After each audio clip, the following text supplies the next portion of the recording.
Avast and hold fast, me hearty lads. The Leviathan in his great tumult brings the depths to a rolling boil, and the Kraken spreads wide its clawed and many-suckered tendrils, ready to take us down as if in a lover's embrace into the inky brine, while the locker sifts about its wretched denizens beyond count, making vacancy in that woeful brig just for us. And a sudden plunge and a sullen swell, 10 fathoms deep on the road to hell. But before that, stimulating conversation amongst our shipmate masters of the Razor. That's all well and good, yeah? But, what the fuck? What are we? Whalers? Pirates? Privateers? I've got no direction here and fail to understand the first thing of what barbering has to do with nautical themes. Are you serious right now? Are you complaining about that theme in character? Fucking shut up. Shut the fuck up. Jesus Christ. Pomps and plunder, everybody. Shit. Avast, ye scallywags. You're listening to the Pomps and Plunder podcast. And join with me today on the poop deck are the remaining Lords of Stratton. Because the other ones died. Because the other ones are dead. To my left, even though you visually can't see it, is none other than Sid Stratton from Sid Stratton. Yo. We're finally doing it. We're finally doing the damn thing. We're doing the damn fucking thing. And to my right, even though you also visually can't see that he's also to my right, you are seeing... the famous Ryan McMillian. Ahoy! I'm not just heard, but seen. I see you, Ryan. Yeah, you see me. I see you're valid, Ryan. I see you. So yeah, my band's with me today, and this is going to be a VH1 exclusive Sid Stratton Tells All band episode, and this is not sponsored by VH1. I don't know, is VH1 still around? You know, I don't know, but I did play one of their music festivals back in the day. Oh, shit. I played one of the VH1 Save the Music Festival. Oh, shit. It was pretty bad. So I guess our goals today is just kind of talk about, of course, we'll talk about where Sid Stratton got his start. Then we'll talk about where Ryan McMillian got his start. You guys also already know who I am and kind of my story, so I won't go much into my details. No, why not? I mean, I could tell a little bit. I haven't really dived into my drumming on the podcast. Well, even like your backstory, like I really just found out most of that stuff on the phone the other day when I was like, your life seems like a choose your adventure, and you like stuck with the adventure until you got to the next choose your adventure. Yeah. I think that's really cool. Yeah. But we also kind of want this podcast to be a warning, in a sense, for because we're now in that like. I guess that zone or that like area where we're tiptoeing what like a career musician. Yeah. Like we're not all the way there yet, but we're treading water. Yeah. And it's not what it seems. Yeah. Oh yeah, 100%. And especially not just being in it ourselves, but people who are on the other side of it and hearing what they have to go through, not just our own personal experience, but it's like it's not what it's all cracked up to be. Like it still is awesome, still the dream, want to do it, but there's a lot more to it than what you see on like Fuse or VH1 or any of and that. like the weird kind of like it was kind of even like a shell shock for me or bombshell whatever, where it's like, oh, you see these bands on VH1 or MTV or Fuse or just a music video that's a popular, and then you don't realize you like, oh, they've made it, they got it, and then you start realizing like, oh, this sucks for them. Yeah. Oh, this is terrible for them. And they're like, a lot of bands that you think are having money are making it or whatever, or like working jobs outside of. Yeah. And that's the kind of stuff we want to get into and just the problems and a more realistic look if you want to make it. Yeah. Not saying we have made it. We haven't made it at all, but we've come very far for a very not so long band. Yeah, I think we hit 2 years. Spooky Empire was your first show with us, and that's when I count like that's when the band started. Yeah, that was what, 23? October 22. So we just hit 2 years. Yeah. We just hit 2 years of being a band. That's wild, and we've done so much. Yeah. For the clients and the people who listen to this podcast who don't know, Sid Stratton is a band based out of Orlando. I guess let's start with like the story of Sid Stratton. Okay. How did you've told me about it a little bit, but Yeah. and even to me it's still like an enigma. Like it's cool. I still Like the name or like where the band came from? just like everything in general, like from when I joined on, and it's like, how did you get here? Yeah. Like what? So, I'll start with the name. So Sid was the name of my grandparents owned this bar for like 20 years called the Night Out Pub in Orlando. It's right by UCF, and it was like, did major business. They were number 2 only to Disney in alcohol sales. So they were like the party place in Orlando. Mm-hmm. And one of the people that worked there, his name was Sid. He had the same birthday as me. And I remember meeting him anytime I would come into the bar as a kid. He'd always give me money for like the jukebox or the pool table, and just always super sweet to me, really kind. And then years later I found out he died, and not in a very nice way. It was like an asthma attack or something like that, but he died and no one helped him because he was black. And it was like, just seemed very, like he was such a nice man. And it's just like to hear something like that just like didn't sit well. So it's kind of took his first name as kind of like an homage to him, because he was just always such a kind guy to me. And it always like made a lasting impact. And then Stratton's my middle name, so it's kind of like just put those two together.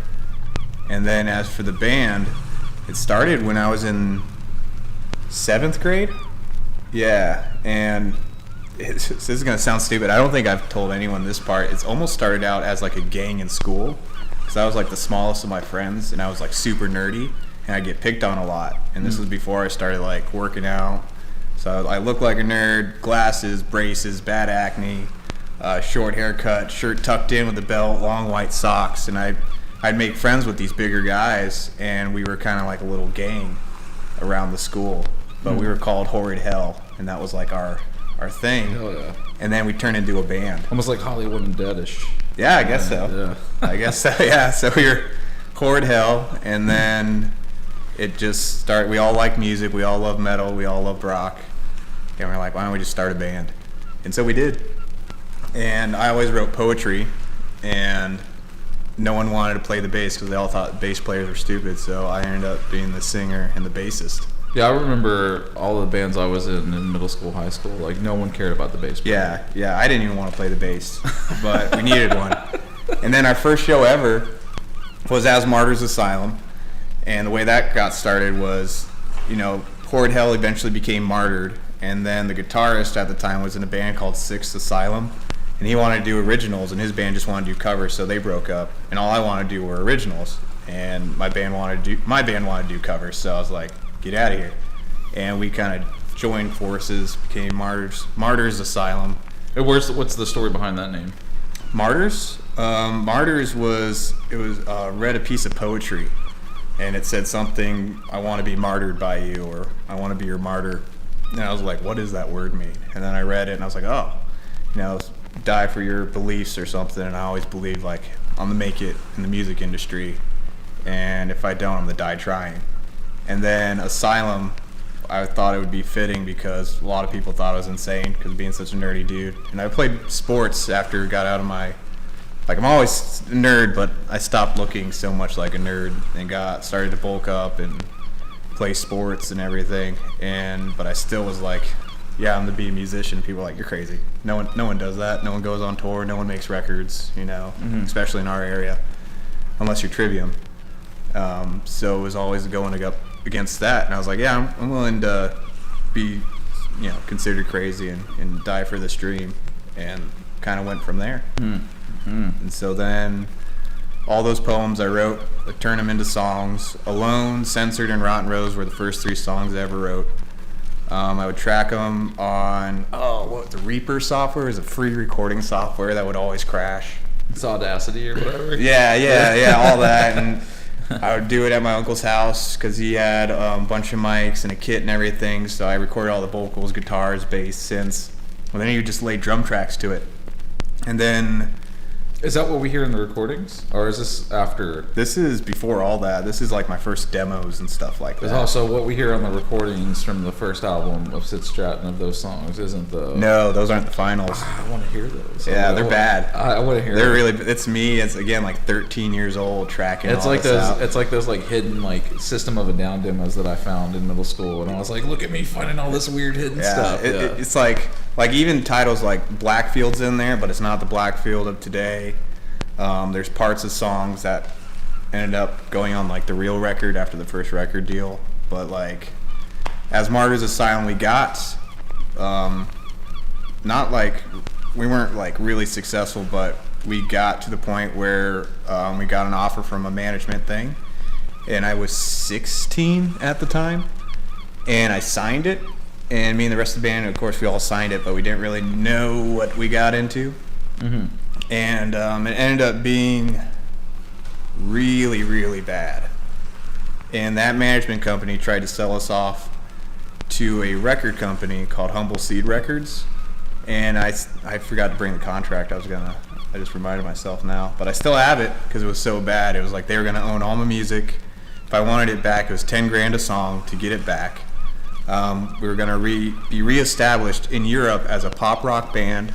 And the rest of the band was getting cut, and it was just me.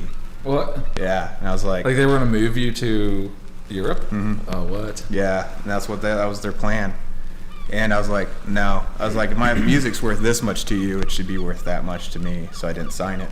And then our management company tried to get me to do porn and stuff like that to help the music. They're like, if you do that, it'll help your music career. And how old were you during this? 16. Dude. Yeah. And that's why it's like when I see all this Hollywood stuff and people are like, oh, I had no idea, and I'm like, they don't hide it at all. Like they tell you straight up, like, here are the deals you have to make.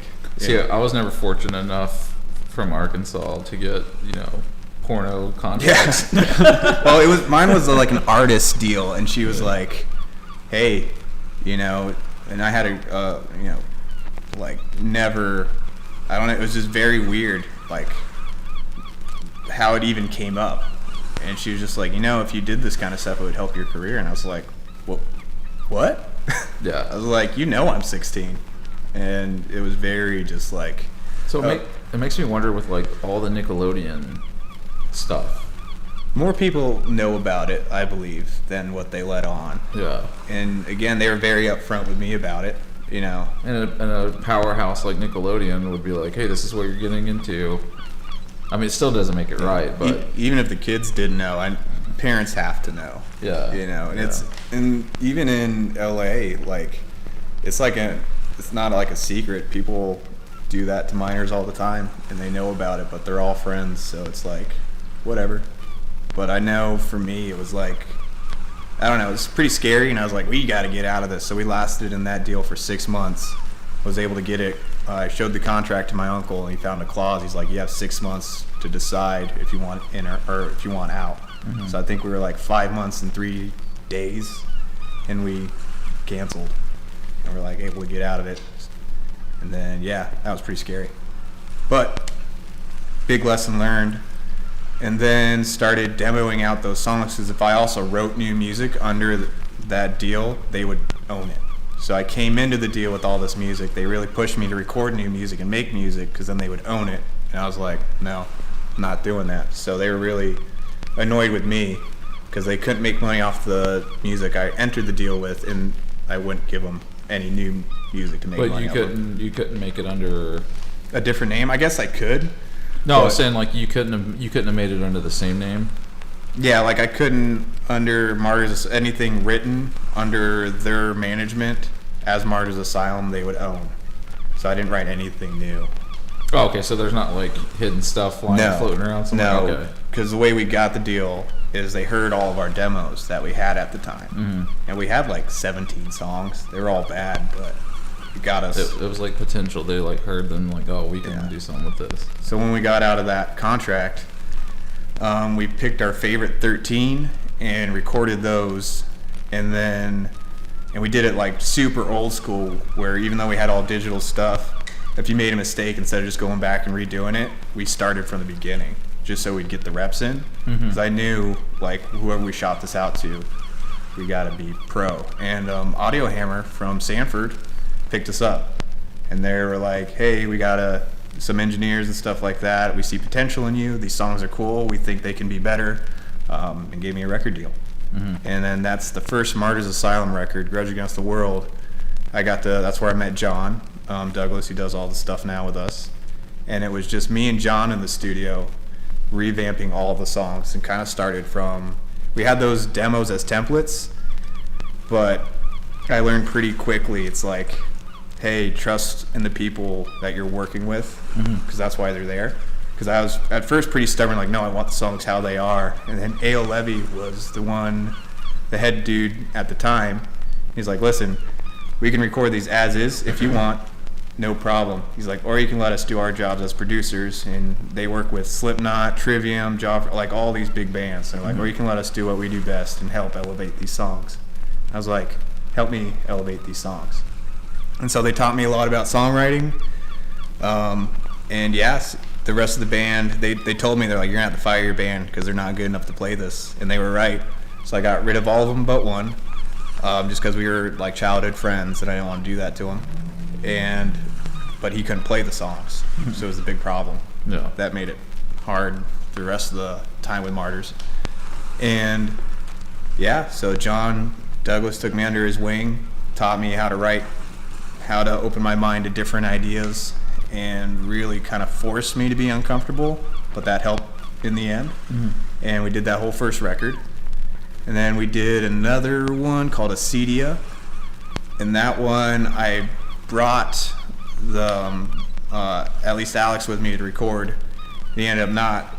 And this is why I'm always like stickler on rehearsals and playing, because Alex was getting it wrong so much that John was like, just give me the guitar. And he did it because Alex was so bad. That would be a very humbling experience. Yeah. With someone like that high caliber being like, bro, just let me do it. Yeah. Like, and after that too was kind of crazy, because while John and I would record, Alex just went to bed and slept, like kind of avoided us the rest of the time. We were there for like 2 weeks or a week or something. And yeah, it was. Yeah, mentally he had to be. His spirit had to be. Yeah, and I warned him too. The first time he reached out to John and Ale, and he's like, "Hey, I know we're recording next week. What should we do?" And then that's when Ale and John called me. They're like, "Fire him right now." They're like, "You're telling me we've been doing pre-pro for a year, and just now he wants to start learning these songs?" They're like, "No, fuck that." And they're like, they were mad. And I was like, "I understand." They're like, "We don't have time for this shit." And then the drummer called. Ale was like, "My girlfriend says I'm getting better at the drums," and Ale's like, "Don't ever fucking call me again." Like, they were so mad, and I was so embarrassed that my guys let me down like that. And they're just like, don't fucking do that again. They're like, don't give our number out. Don't do any of that. They're like, just get them ready. Get in here. If they're not ready, don't bring them. I was like, all right. And so got rid of that drummer. Basically, like, all of them were gone. And I was like, you guys fucked up. And then, yeah, it was another situation with Acedia, whereas John pushing me out of the comfort zone, because he even did it to me. There's a part in King where I just wasn't it wasn't clicking. And he's like, just give me the bass, man. We don't have enough time. I'm like, yeah, I get it. And just gave him the bass. And let him do his thing, you know. And it's like, no, now where you're at with King, is that part easy for you now? No, it's super. Well, it was easy then. It just wasn't clicking. Yeah. It was the whole orchestral section where it's like do do do do do do do do do do do do do do, just that. Yeah. And it was mind fucking me.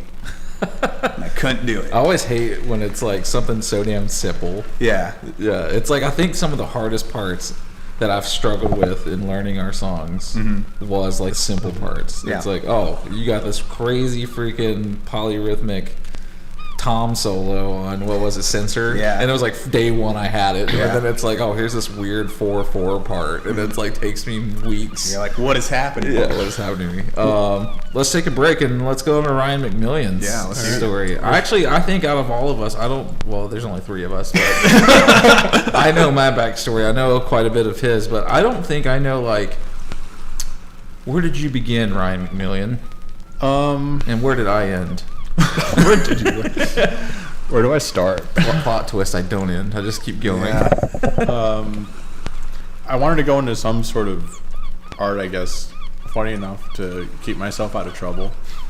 Are you a troublemaker? Oh, I was like, just if there was an asshole in class, I'd like find him after class and punch him in the If face I or called something. mom right now, No, she knows.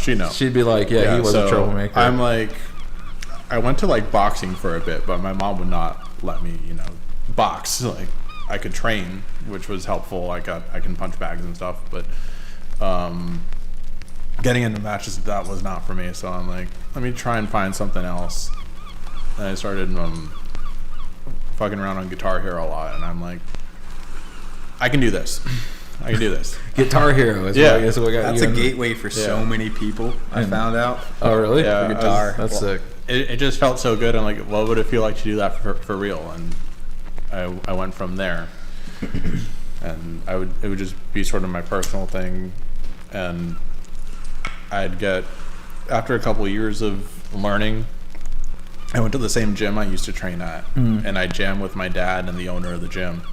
At the gym? At the gym. Dude, that's sick. Yeah. Is that cover photo?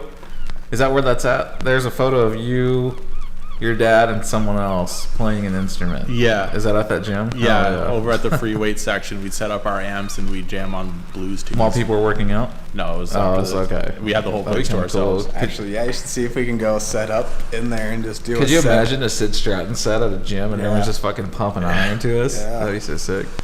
Get in their face. One more. Dun, dun, dun, dun, dun, dun, dun. But yeah, we would make a 12-bar blues song last for 3 hours and just like trade solos over it in a gym with no AC because it was a very old school. Oh, no. Hell yeah. Very old school So boxing there's a gym. constant, like, 5-hour chun, chun, chun, chun, chun, chun, chun. No, that part would be like maybe 5 minutes, and then we just play like That's still a long time. then we just play like hours of solos over it. Hey, those are some of the best times when you're Yeah. just like jamming and grooving. Like, I mean, even in the rare chances that we get to like lay out some weird stuff, we get kind of like into it. How I learned to talk, So how old were you with the Guitar Hero stuff? God, that was 11 or 12. Okay, so that's about Guitar Hero was that old? 2007. That's when I started. You're not 30 first yet, band. are you? No, I'm 27. Ryan's the baby. I am 27. Okay, so from Guitar Hero and So jamming Guitar at the- Hero to boxing gym blues bands was high school because I was like, let Were me you actually. already taking lessons then? Yeah, I was taking lessons. My guitar teacher's name is Dice, and he came from Japan, pursuing rock and roll. Hell yeah. That's sick. Boxing gym blues band sounds Yeah. like a band. Yeah, it really Boxing gym blues band. does. So high school came, and I'm like, okay, let me study this. And I'd even like met the music teacher there at the time in his jazz band, and they were cool. So I'm like, great, I can learn under him. I go to this high school, they lay him off. What? Yeah, he's just not there. So I just do my own stuff. I don't know. Music class was a joke, but Oh, agreed. Yep. senior year I ended up teaching it Oh, hell because that teacher did not know how to teach guitar players. So I'm like, okay, tell me what you're trying to tell them, and I will tell them. So that happened. I had a cover band there. They were fun. Then we went to college. Band broke up. It was sad, especially since college was just not good. Oh, so you didn't have a good college experience? I did in the last 2 years, but the first two was just trying to find my place and failing miserably because my music program didn't exactly accommodate me, and they wanted me to do something else, and I tried to do that to the best of my ability, and it just wasn't enough for them. I even tried, like, once again, my gym buddies came in clutch because I tried to rush for a frat, and things got to like hazing territory. And Were you ever in frats, Sid? My college experience was weird, but no. Oh, yeah, so I tried to do that because they weren't like a typical frat. They're like scrawnier guys, nerdier guys. yeah. And so, So they, wait, before we move on from the frats, can I tell a funny frat story? Go for it. So I didn't like the frats. To me, it just felt like you were paying for friends, and so I thought it was because it was like I was friends with everyone that were in frats, and it's like, why do I need to pay? And I understand they did like charitable work and like they had like things going, but to me it was just weird. But in our my freshman year, all of the frat houses had like their giant letters Like it strolled everywhere. And one day we ended up taking, I can't remember what frats they were, but we ended up causing like a frat war unintentionally, because it was me and a bunch of friends from my school, like high school. We all went to the same college together. And we, like, at night on the college campus, we took some of the frat letters and switched them around, so we spelled twat. Hell yeah. That's amazing. And then we were just like, no one found out it was us or anything like that until now, if someone hears it now. But it was like we just remember hearing like, oh yeah, this frat's having beef with this frat because of something with the letters, and then we're just like, but that was it. That was like the extent of my frat experience, was fucking with the letters and causing a frat war. Yeah. The frat wars. The frat wars of 24. No, this would be 2010. Frat wars of 10. Actually, no, technically it'd be 2009. God damn it. The frat wars of 2009. Okay, going back to frat stuff. Yeah, so I was just looking for a place to belong, and that wasn't it. They were taking advantage of that, essentially. That's not good. I would fight with them. I never got physical, but it got close. College was just all around awful, but it took a turn when they realized maybe the way they were trying to instruct guitar wasn't working out after 2 years of me dealing with it and getting into fights with professors and arguments, because I had suffered some bits of emotional abuse from them, which unfortunately got swept under the rug. But eventually they started to realize that maybe they needed to get me with people that could actually teach me something instead of just call me names and tell me I'm a piece of shit. So I went from trying to learn jazz guitar to now, were they like calling you piece of shit as in like you're a piece of shit musician, or like in general you're a piece of shit? Like as a piece of shit musician. Oh, but okay. I had one professor call me retarded. That's one thing I didn't. That's why I kind of got out of music in college, because it felt very. I enjoyed it for like the emotional, creative side of things, but it felt very military. I always felt like those school teachers for music were always just like, they didn't make it, so they took out their frustrations on their students. Yeah. Even though like a lot of them would be talented or have a cool rap sheet of like awesome stuff they did, but it's like they try to like snuff out your dreams and just make you feel worthless. And I'm like, why?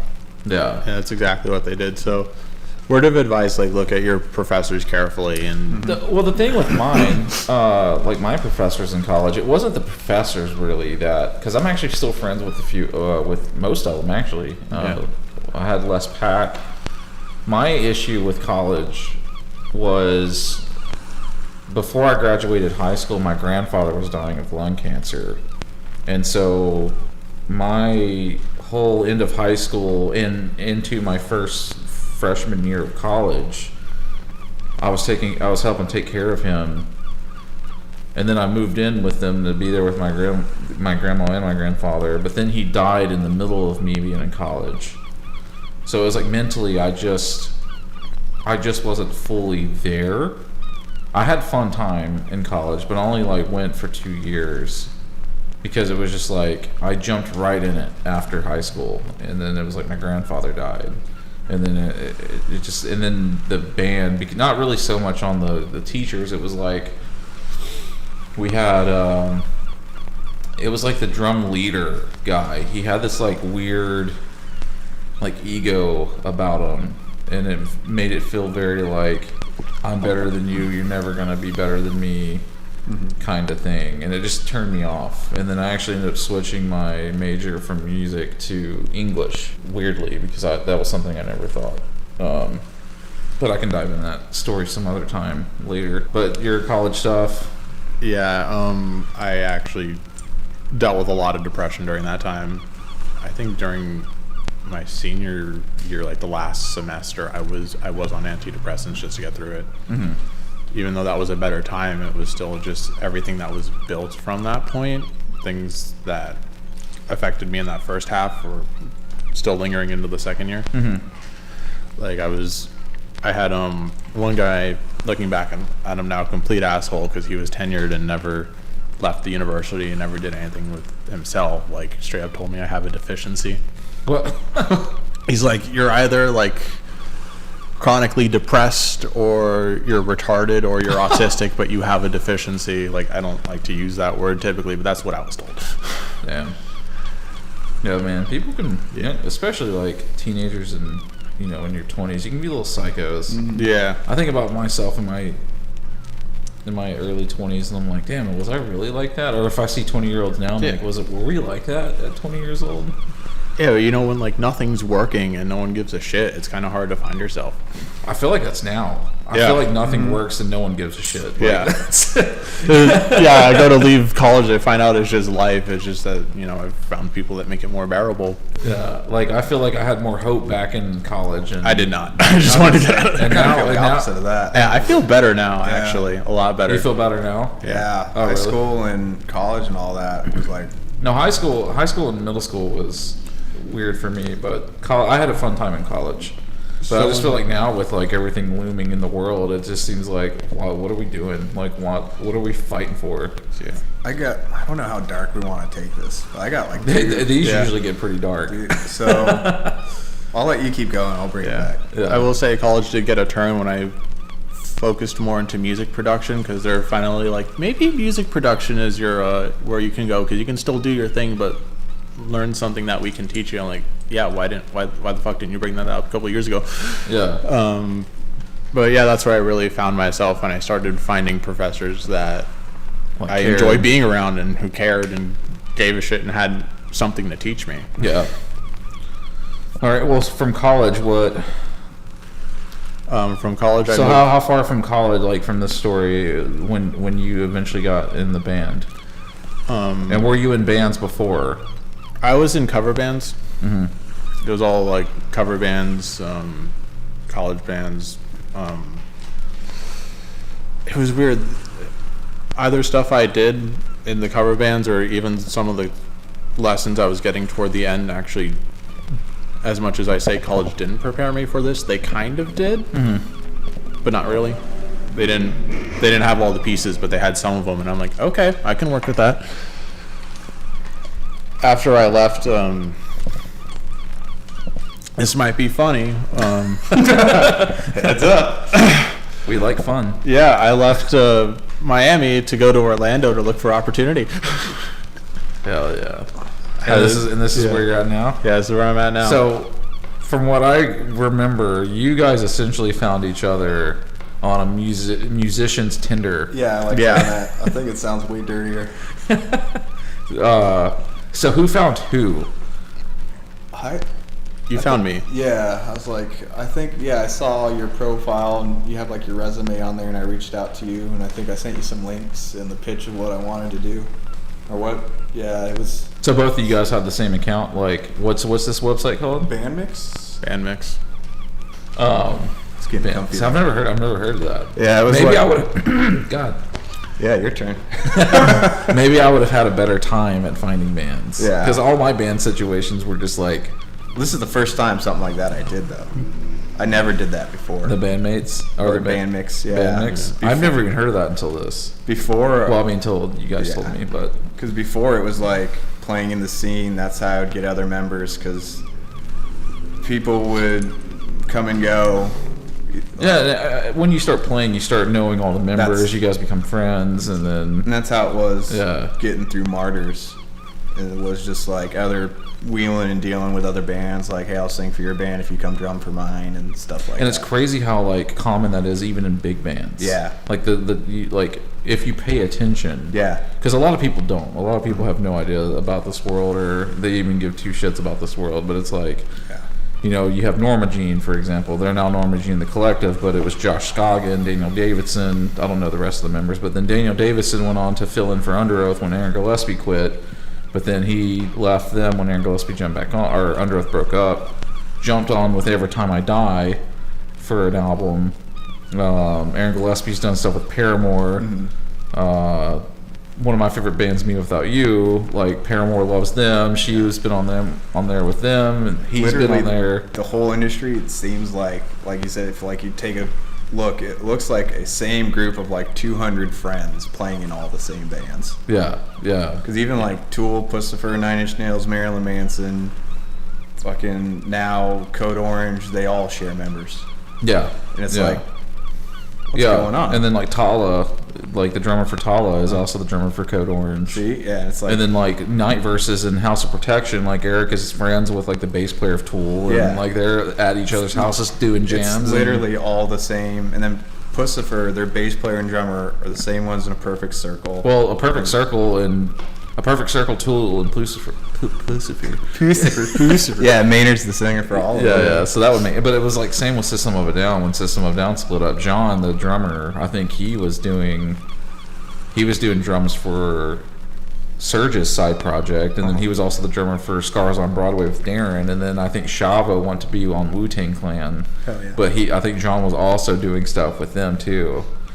Everyone just hangs out. Yeah, it's just like this like crazy. Like it's like if once you get in, you're like there. You know, you get in with it. I had that backfire for me though with the second to last drummer before I broke Martyrs up.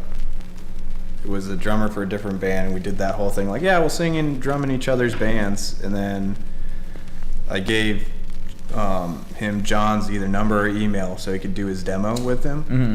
And John shot him down because he was just like, yeah, your music sucks. And the guy threw me under the bus. He was like, yeah, well, Sid's music sucks. Mine's better than his. And John's like, no, it's not. And then he like quit the band. Oh my god. He's like, I'm a better songwriter than you. And I was like, okay. See ya. Yeah, I was like, oh, all right, man. Whatever. Yeah, I've gotten to the point now.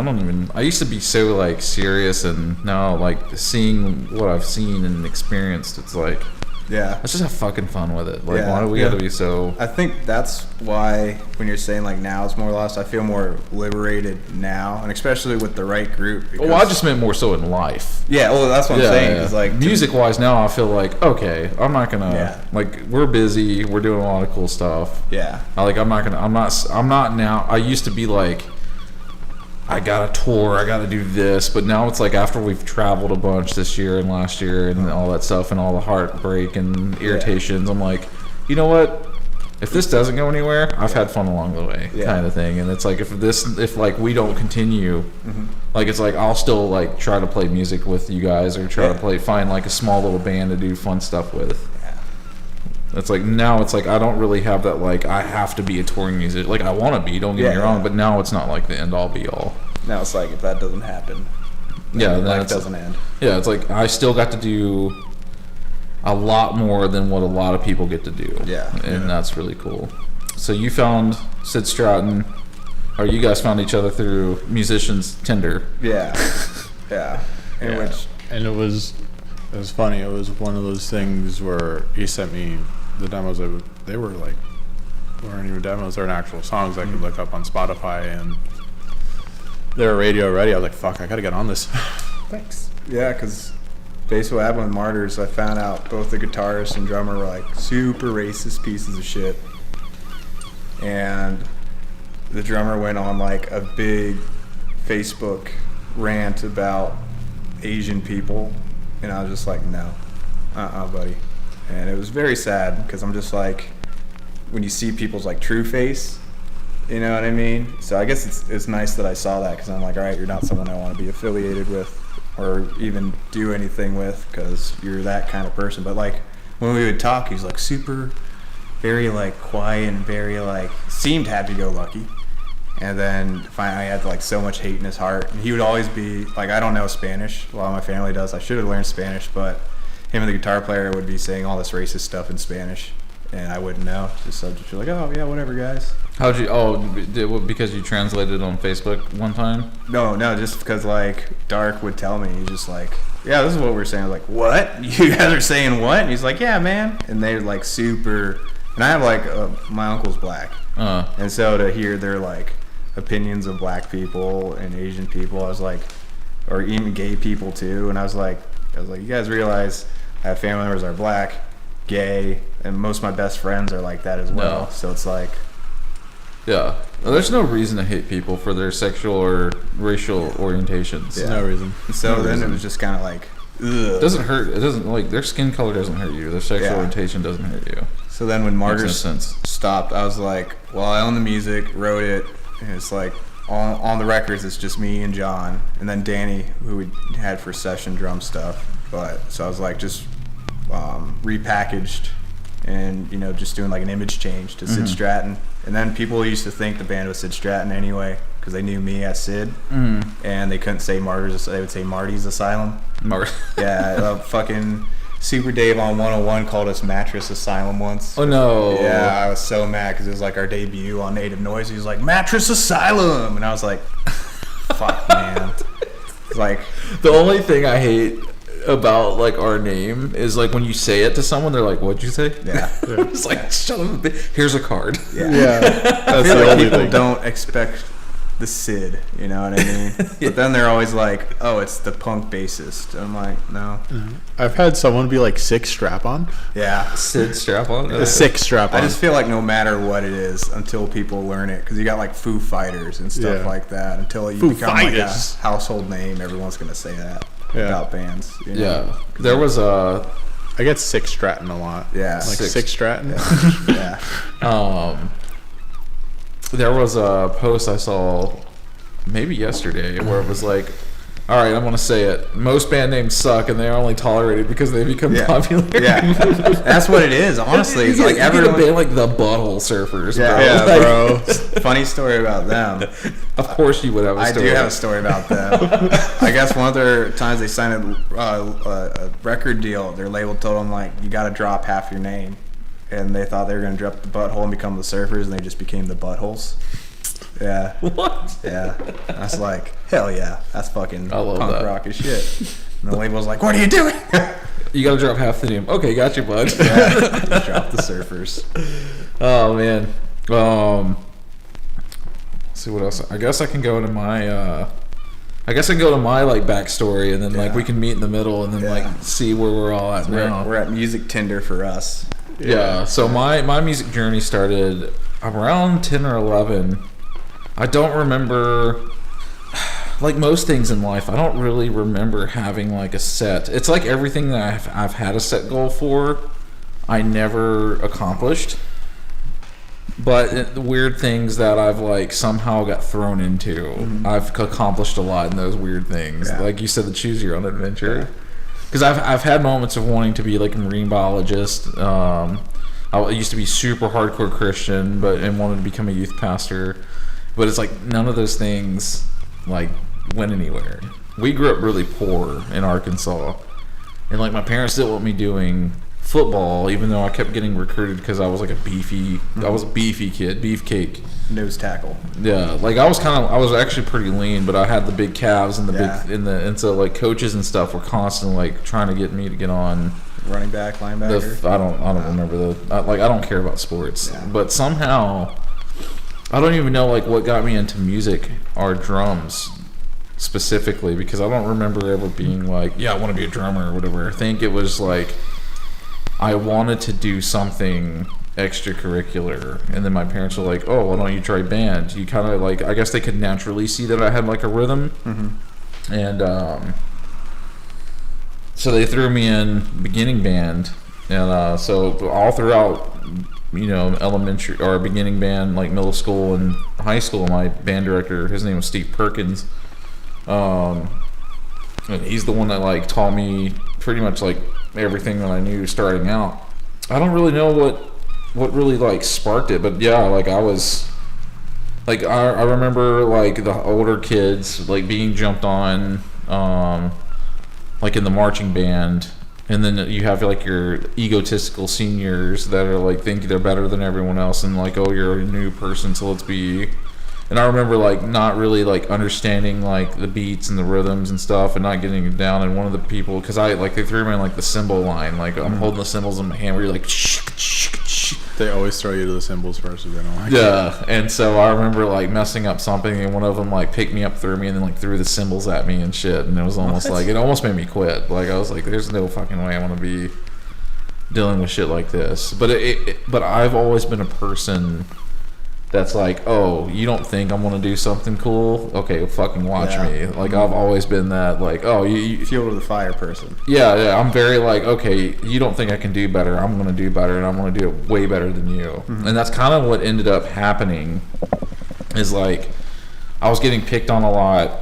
I was bullied a lot because of my last name, and there's I can have a whole nother podcast episode on that. I won't get into that.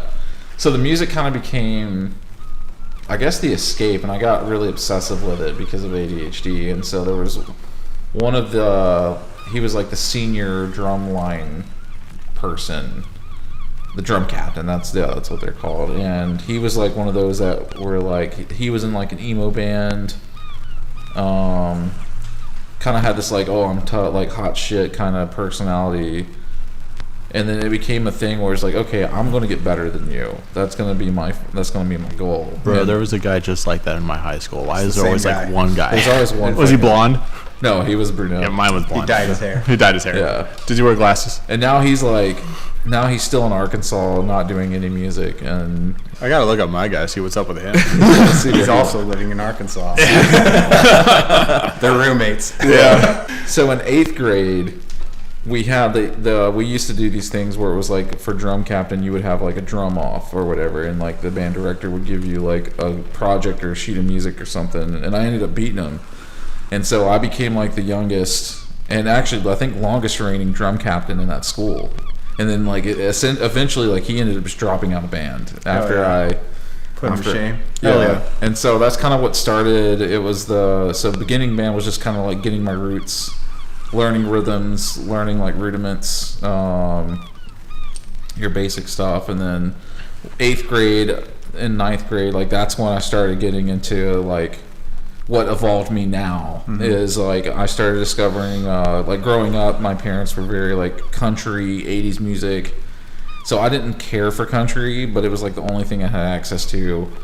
And then I started discovering, it's like when music started becoming more readily available for like downloads. It's still like, you still would have to be like, oh, I want to watch this music video, let me click on YouTube, at like 8 in the morning before you go to school, that so it could download the rest. It was like that slow. It fucking sucked. And everything like music wise for me was like bootlegged, or someone's dad or something ripped me like I remember having, I think I still have that CD where it was just a bunch of metal bands that he was like, check these bands out, and it was like I had my Walkman on the bus. Hell yeah. But yeah, 8th, 9th grade is when like I started discovering Under Oath. I got into a band, I think in middle school. We called ourselves Furia, and it was actually like the brothers of like my friends in middle school, because like my best friend growing up, his name was Zeppelin, and then he had a brother named Wolf, and then I had another brother named Jason, and he had a brother named Darren. And then I met Clayton, which was the guitarist for Furia. And so it was like the brothers of my friends wanted a band, but I was like the only drummer that had like a drum set and could do. I mean, I was in a town of 4,000 people, so I was like the only like drummer around that was like could do anything. So they were like, "Hey, you want to be in a band?" And I remember like the first time, like the first few months was us just like playing the same song over, and we just loved it. We had like, I actually think I have a VHS tape of us playing that song over and over and over again. But then that started evolving into, we played like our first, we did that song, and then we started getting into cover. I remember doing a Toxicity cover. I discovered System of a Down, and then we ended up I started getting into like heavier music.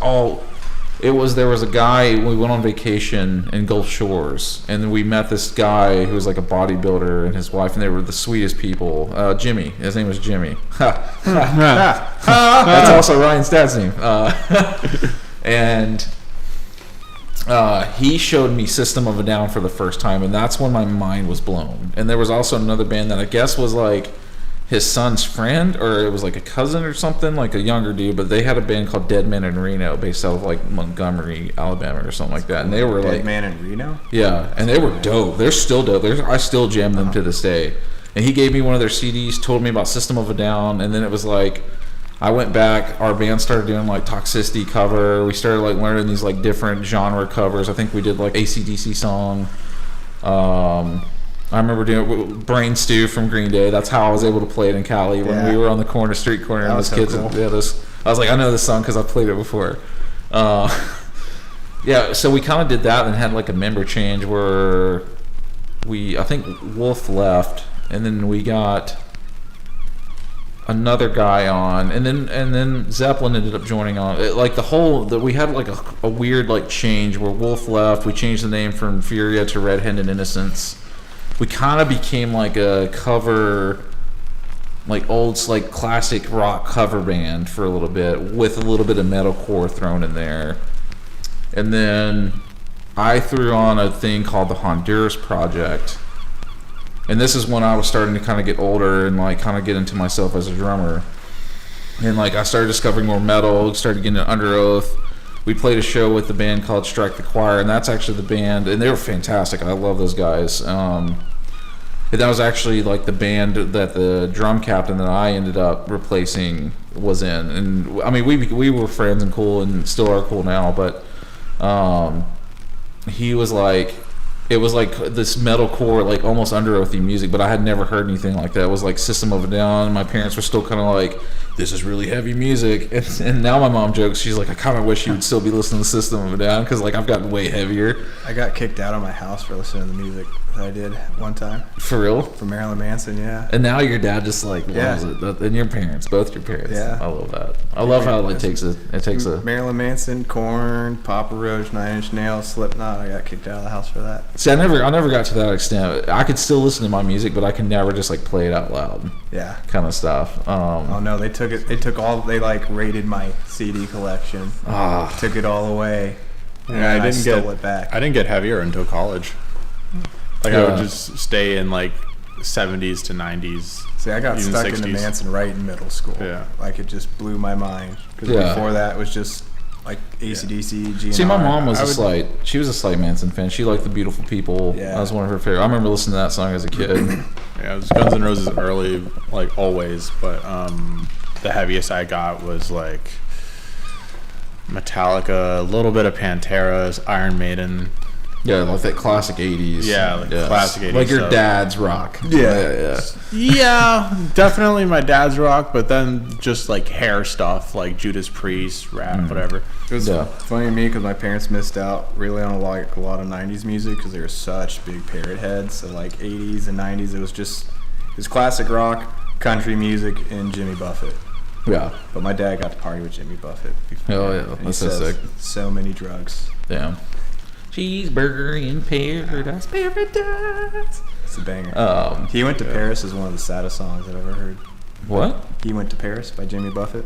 Oh really? It's a very sad song. I only know like his hits. I've never really like fully listened to. Yeah, He Went to Paris, Ballad of Spider John. Mm-hmm. A lot of those are really, really sad songs. Like emotional. Yeah. Yeah. Yeah. That's wild. Yeah. Where was I? Where did I leave off?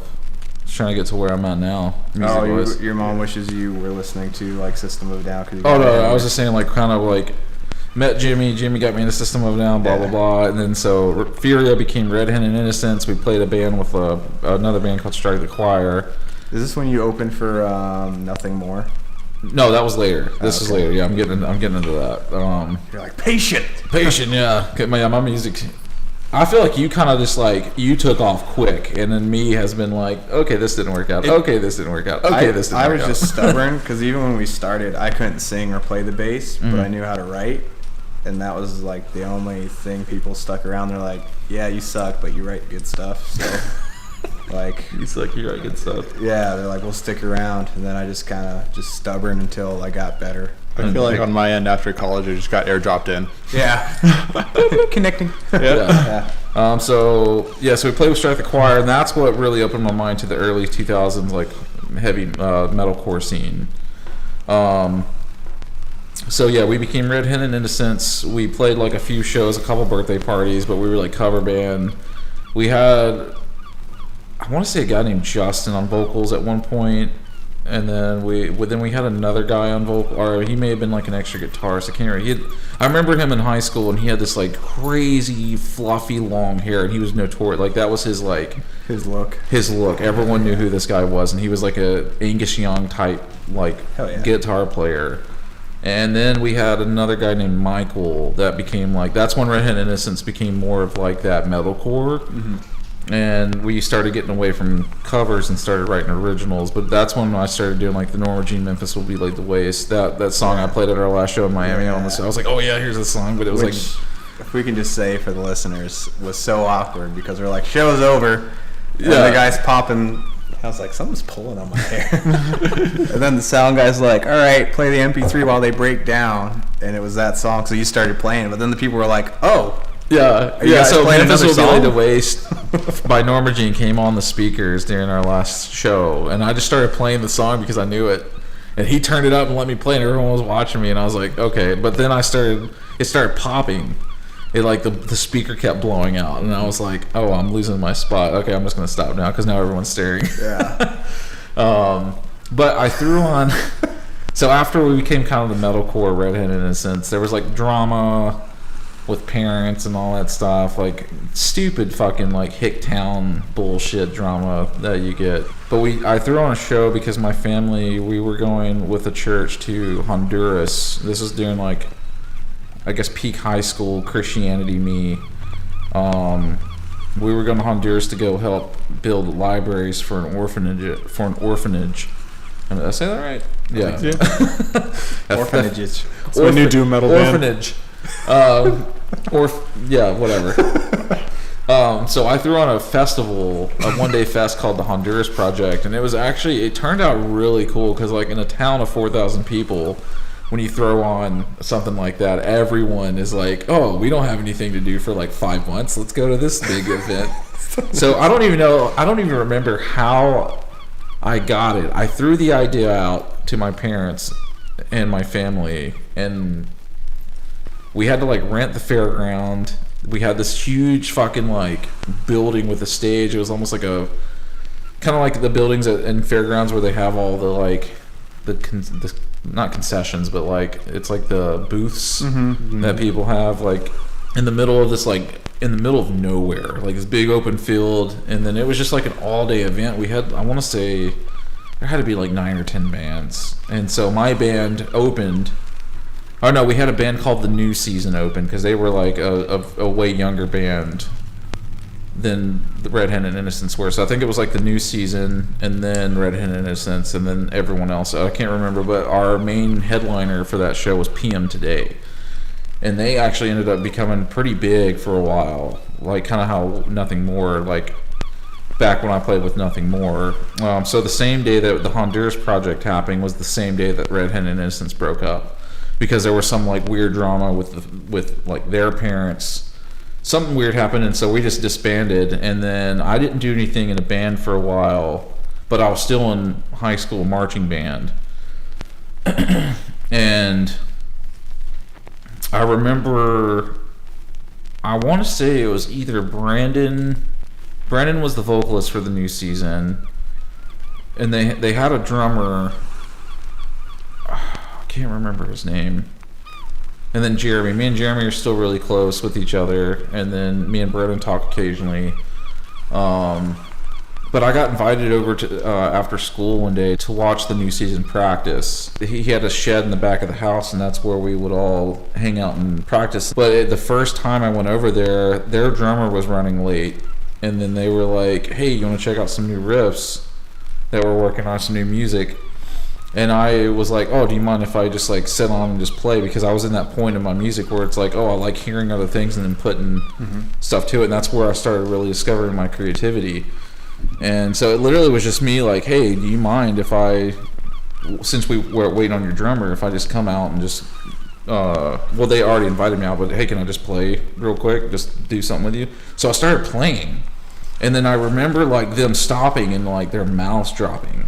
Because I hadn't, besides the Honduras Project, I hadn't even like really heard of them or seen them play live or anything. So I remember them like playing, and I was doing stuff with them. And I remember them being like, oh, is this what this is supposed to sound like? And I remember the parents coming out and was like, that's not y'all's drummer. Who is, like, this is who you guys need. And it was like that day they called their drummer. Like, while I was in the shed with them, it was like, hey, you're no longer our drummer. Hell yeah. And that's where my first, like, real, like, big band experience, I'd say big band, but we were high school. And so that was like the longest reigning one, the new season. And so that's where we, like, the first demo recordings. So we ended up recording with Strike the Choir's vocalist. Looking back now, it was so damn silly because he had an electric kit that I had to record on, and it was so, like, bad that we had to record multiple times because, like, if I played everything all at once, it would cut out some of the. So, like, one session was the cymbals only. The next session was the toms were plugged in. The other session was bass and kick. And I still have the CDs, so one day we have to just, like, pop them in because they're so bad. And that's when that band also did a cover of Norma Jean Memphis Will Be Laid to Waste. So yeah, I was in that band for a while, and then I was still that, like, stuck up Christian version of me, and so not Jeremy, but our other guitarist and our vocalist, they started smoking weed. And back then, weed to me was like, that's the devil, like, you know, because I didn't know any better. And so for me, I was like, you know what, I don't want to be involved with that because, like, we classified ourselves as, like, a Christian metalcore band. Mm-hmm. But that band is who got to play with Nothing More. There was a venue in Little Rock that's still around called Vino's. Yeah, and that's where I hope we get to go on because that would be really cool to have. I'm telling you, next year, if you tell me a time, we'll make that happen. Yeah. You want to do like a Arkansas run? String of shows. That would be sick. Because as long as it's not in January, like definitely not in January. Yeah, maybe like wait till April. I think that'll give us enough time. March would probably be cool too because it would still be cool. And let's try to shoot for that. But yeah, so Vino's, they had a thing called First Blood or Fresh Blood. It was like up and coming, brand new, like, local bands and stuff. So that was like the first thing we got to do with, and then Nothing More was the headliner for that show. But they were just like they were just another normal local band from Texas, I think. Is that where they're from? I think so. I think it is Texas. So yeah, that was kind of we did all these other shows, like we were throwing on our own shows because, like, no one else was doing what we were doing. We were throwing called the Gazebo shows, and it was like the center of town. Everyone would come out as a free show where everyone's hanging from the rafters, having a good time. And then that kind of started, like, bands started coming out of out of surrounding cities. So, like, we had a place called Woodlawn, I can't remember. But bands were coming out of there. They started doing their own scene, and then we got invited to those shows. So it was kind of cool, like, for this brief, like, 2 to 3 year period, like, the scene was, like, crazy good. Like, everyone was, like, supporting everyone. We were just constantly playing shows almost, like, every weekend, just having a good time. House shows. I do kind of miss those times. They were really cool. Then all the drama happened with that. I was heavy into being a Christian, like, still heavy into Christian, but I got into worship music. So during the breakup of the new season, I was doing worship music, playing these, like, youth festivals, conferences, and like, we were traveling around Arkansas doing these. And then I jumped between churches, and then did some jazz band in high school. Then, of course, during off marching season, we kind of do like an orchestra type thing of, like, concert band. Then I got a music scholarship, went to college. I was doing pretty much worship music then. I don't think I was really in a band around that time. Jeremy and I had started doing a side project called Dirty Mike and the Boys, and that was a southern metalcore. And it was like, we have 3 songs, and it was just me and him. So that's when I actually kind of, like, started experimenting doing vocals. I still kind of would love to join a band and be a vocalist as a southern hardcore metalcore band. Yeah, I filled in for a couple bands. I filled in for a buddy of mine bands called Vespers. Their drummer broke his collarbone, so I had to learn drums from that. My childhood friend growing up, they started a band called Kingdom Under Siege. The drummer for that eventually jumped to guitar. I filled in for drums for that, and I remember it was like he was just wanting to try it out for one show, and it was like I had like 24 hours to learn 7 songs. Hell yeah. And that was the first show where I actually had a fucking notepad on the drum kit, so I could like, oh yeah, here's that weird part. I don't even remember what happened to that, because it was like the first show I did with him, and then it was like the last show, or he was like, no, I kind of want to go back to drums, because he did the show with the guitar and he didn't like it, or I don't remember. So as far as that go, I moved to Florida, went on tour with a band called Blood of the Martyrs, and that I met them through, I was doing a thing called Love Like Rain, and I was like helping this guy book shows in Arkansas, and so I got to meet a few bands through that, and they would come through Arkansas. So Blood of the Martyrs came through Arkansas. They stayed with me and my friend for a couple of weeks, because like all their shows were kind of like in like the center. We were like the center hub, and they would go out. So we became friends. I moved to Florida. I was in Orlando one night hanging out with someone, and then I was telling them the story about like, oh yeah, I met this band, they're cool. And then I remember looking at their Facebook page, and then it was like the same night I was in Orlando, they were in Orlando playing, and this band's from Virginia or Maryland, I can't, one of the two. And they were playing a show like literally like 15 minutes away, and I was like, let's go surprise them. And so I was like, and they saw me in the crowd, they're like, holy shit, like what? I was like, yeah, I just moved down here, and then they were telling me something about like their guitarist quit the day of the tour, and then their merch guy bailed out, and I was like, well, I just moved here, I don't have anything going on. If you guys need a merch guy and have room, and they're like, dude, are you serious? I was like, yeah, I can even film your documentary, like do a documentary for on the road. So for 2 weeks, I just traveled with this band filming everything, and just like sold merch for them, and then I met Richard Corey. And then that's stayed friends with them, and then that's when I saw Kyle post about their band wanting for a drummer, and that's a band I had already like met. So I was like, hey, what about me? And that's kind of where it went in from there. And then Richard Corey is kind of where I started getting really like seeing the scene, where it's like, oh, all these bands that I got to grow up listening to, now we're playing with these bands. And so, and it's bled into this band now doing more, and so now we're here. I'm here with Sid Stratton. Stratonus. So that was, even though that was a long story, that was still the TLDR, because there's a lot more details and all that. But yeah, I met you guys from Robert Leviathan Artworks, and congratulations, Robert. They just got married. Just got back from Scotland. Proud of you guys. I'm still wanting you on the fucking podcast, and I will roofie you, Robert. Robert.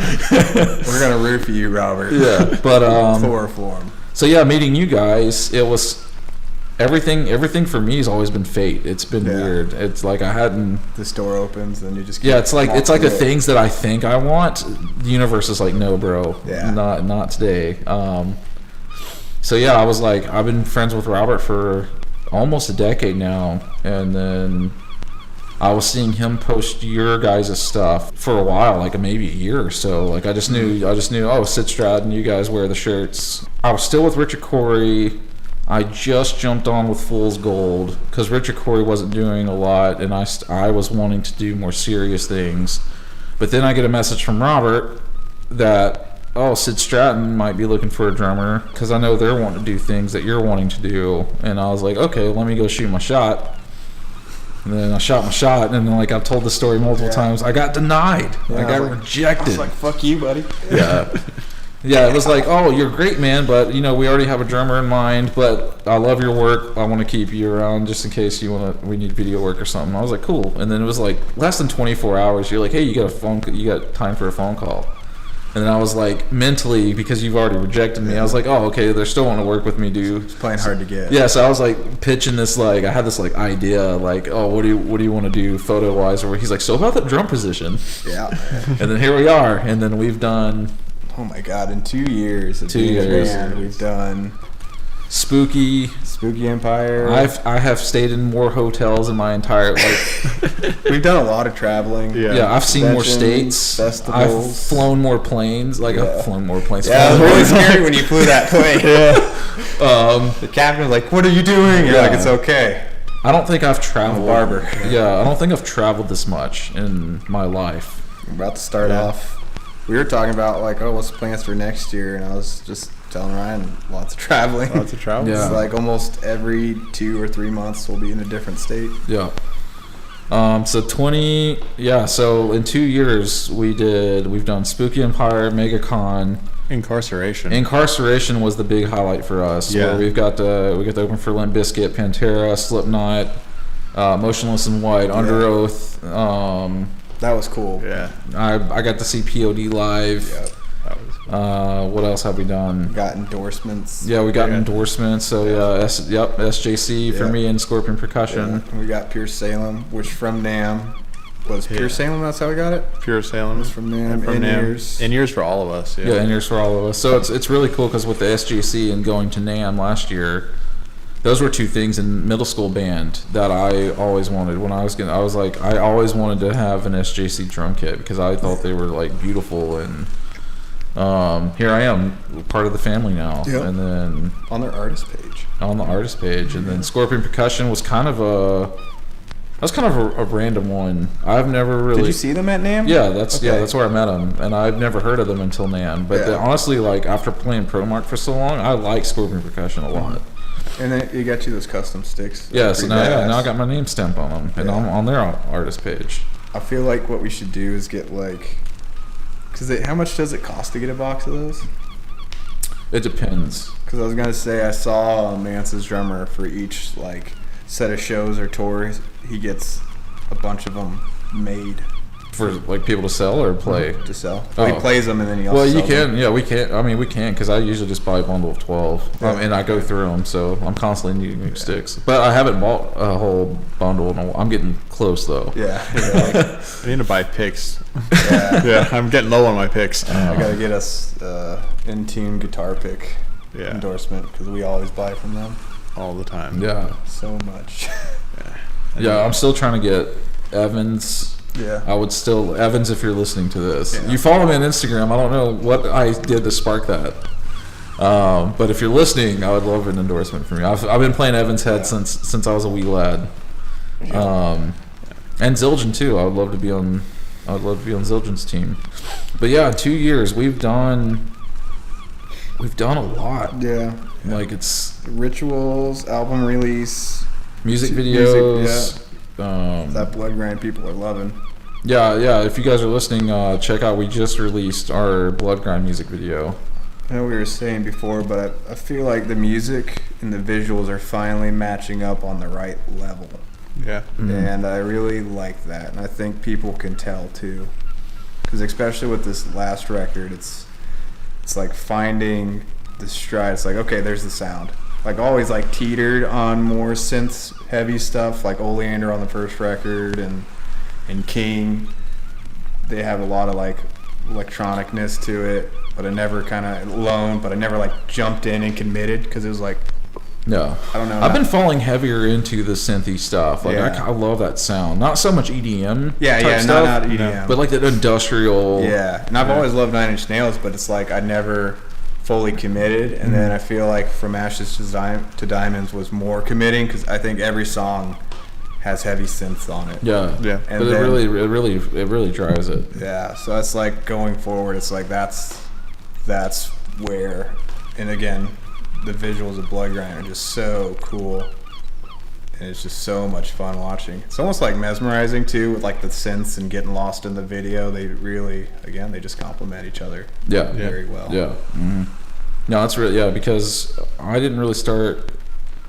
Not that I've experimented with synth stuff, but I didn't really start getting a synth because Cody from Richard Corey, he was really heavy into like adding those layers of synths and stuff. They Where fill out the songs so much. and it was kind of one of those where like I've never done this. I don't know how I feel about it, but it worked, and I was like, oh, these sound cool. And then like Under Oath started doing that with their like Erase Me album once they came out, because that's kind of what like the album where it's like that's not my. I don't really like that album, and it grew on me a lot as I've gotten more comfortable with like, because joining Sid Stratton like that kind of opened my, because I was like heavy metalcore.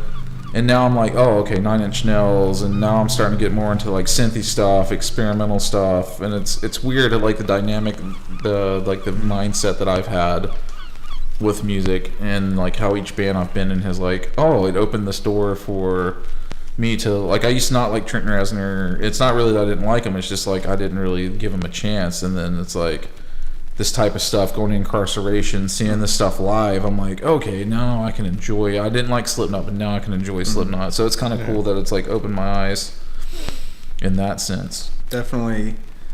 I don't know, I'm really excited to see what we do visually for these next 3. Like, I know Bad Rev is going to be more of a recap, but like Ashes and Corpses, whatever we can make happen, like storyboarding and doing something like Bloodgrind, not exactly like Bloodgrind, but just seeing how well people took to that video. Yeah. Mm-hmm. And even, again, running that, like, that small promo. Well, Ashes is going to be fun because we're going to do... We're not going to give too much away, but this is going to be a storyboard episode where it's not really going to be so much us playing. Yeah. But it's just going to be a goofy, like, visual... Yeah. Like, Ryan's going to get kidnapped. Yeah. What? Do we not tell you this? No. Oh, you'll find out when we get there. Yeah, we have this whole part planned for you. We have a storyboard. Yeah. Yeah, it's going to be a fun time. I don't even want to say what the inspo is because then people are going to be like, oh. Yeah. Okay. Yeah, we'll let it be. We'll let it be a surprise to you too in the writing room. I'm sure it will be. Yeah, you sound surprised already. Yeah, I am. You heard it here, folks. Yeah, I have no idea what I'll be doing, so you're getting kidnapped. I'm gonna be method. I'm gonna be method. Yeah, do it live. Yeah, I'm not gonna know what's gonna happen. So, with our stories kind of coming together now, what is we were talking about like this being the warning sign. Yes. So let's get into that a little bit. I'd say because like I'll let you take that over because my position in the band, I feel because I'm so far away. I wear so many hats, like the barbering, making the beard products, doing the podcast, the photography. It's like I try to stay away, just like, oh, you tell me where to be and what time and I'll be there. That's kind of like how I... Yeah. But it's like being in it, like I'm naturally going to see it and whatnot. But yeah, this is like, okay, we've tiptoed in kind of the professional world of it, so here's what we deal with. Especially with like the music scene in Florida. Yeah, and it's funny, talking to our friends out of state, we don't experience, like, us in Florida versus us in every other state, it's totally different. It's like, whenever we play in North Carolina, Pennsylvania, Georgia, California, anywhere, we're like, people are like blown away and love it, and they're always so supportive and can't believe it. And then when we play in Florida, it's not as warm of a reception. And I think every show, besides a handful, like the last Sandbox, the emo night, not the cocktails. Not the cocktails and scream show because Kissimmee. I hated that show. Yeah, that was bad. The Kissimmee show, that was a good one. Yep. I think our West End show was a pretty decent one. I had fun with that one. Ritual at the Ren. The Ritual at the Ren that was my a favorite Orlando show we've ever done. But it's like every show other than that. Yeah, lots of drama or other promoters or bands always trying to undermine. But I mean, and that's the thing. It's like I feel like I know every business has that, some sort of corruption or undermining or people trying to, you know, take advantage. And again, we don't see it out of state because out of state, we're, again, a lot of time it's people's first time seeing us. They're like, holy shit, this is great. And I know, like, talking with like Nailbite and Traverse. And also shout out to those guys. They're like huge families. I wish they lived down here because the scene would be so much more fun for us. But I know they say it's toxic up there too. Like a lot of the things that we go through, they face up there. And we've kind of just marched our own path. I think those years of doing Martyrs, being signed under different managements and labels and promoters, I learned that we were doing a lot of the work and not getting a lot of the money. And then when I put those Ritual shows on, those were the first like successful stuff we were doing without promoters. And then when we work with other promoters in town, they would drop the ball and not know how to promote it.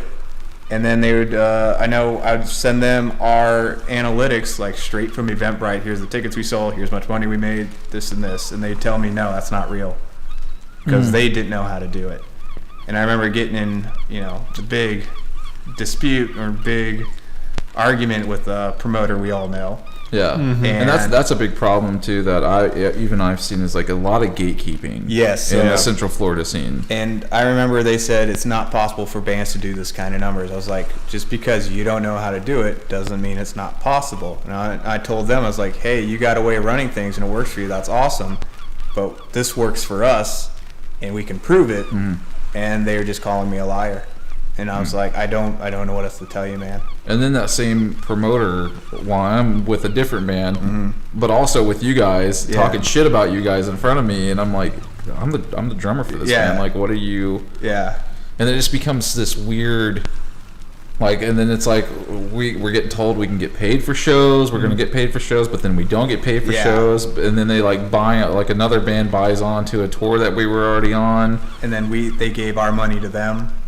Yeah, and then we found out, like, nonchalantly, because other bands can't keep their mouth shut, like, we're the headlining band, and then the support bands are getting more money than us. Yeah, and it's like this one promoter just, and it's, again, you know, sometimes people are like, yeah, you probably shouldn't have said anything, and just, you know, I'm like, no, I'm not going to let them talk shit about us or tell me what I'm doing is wrong when I can prove it.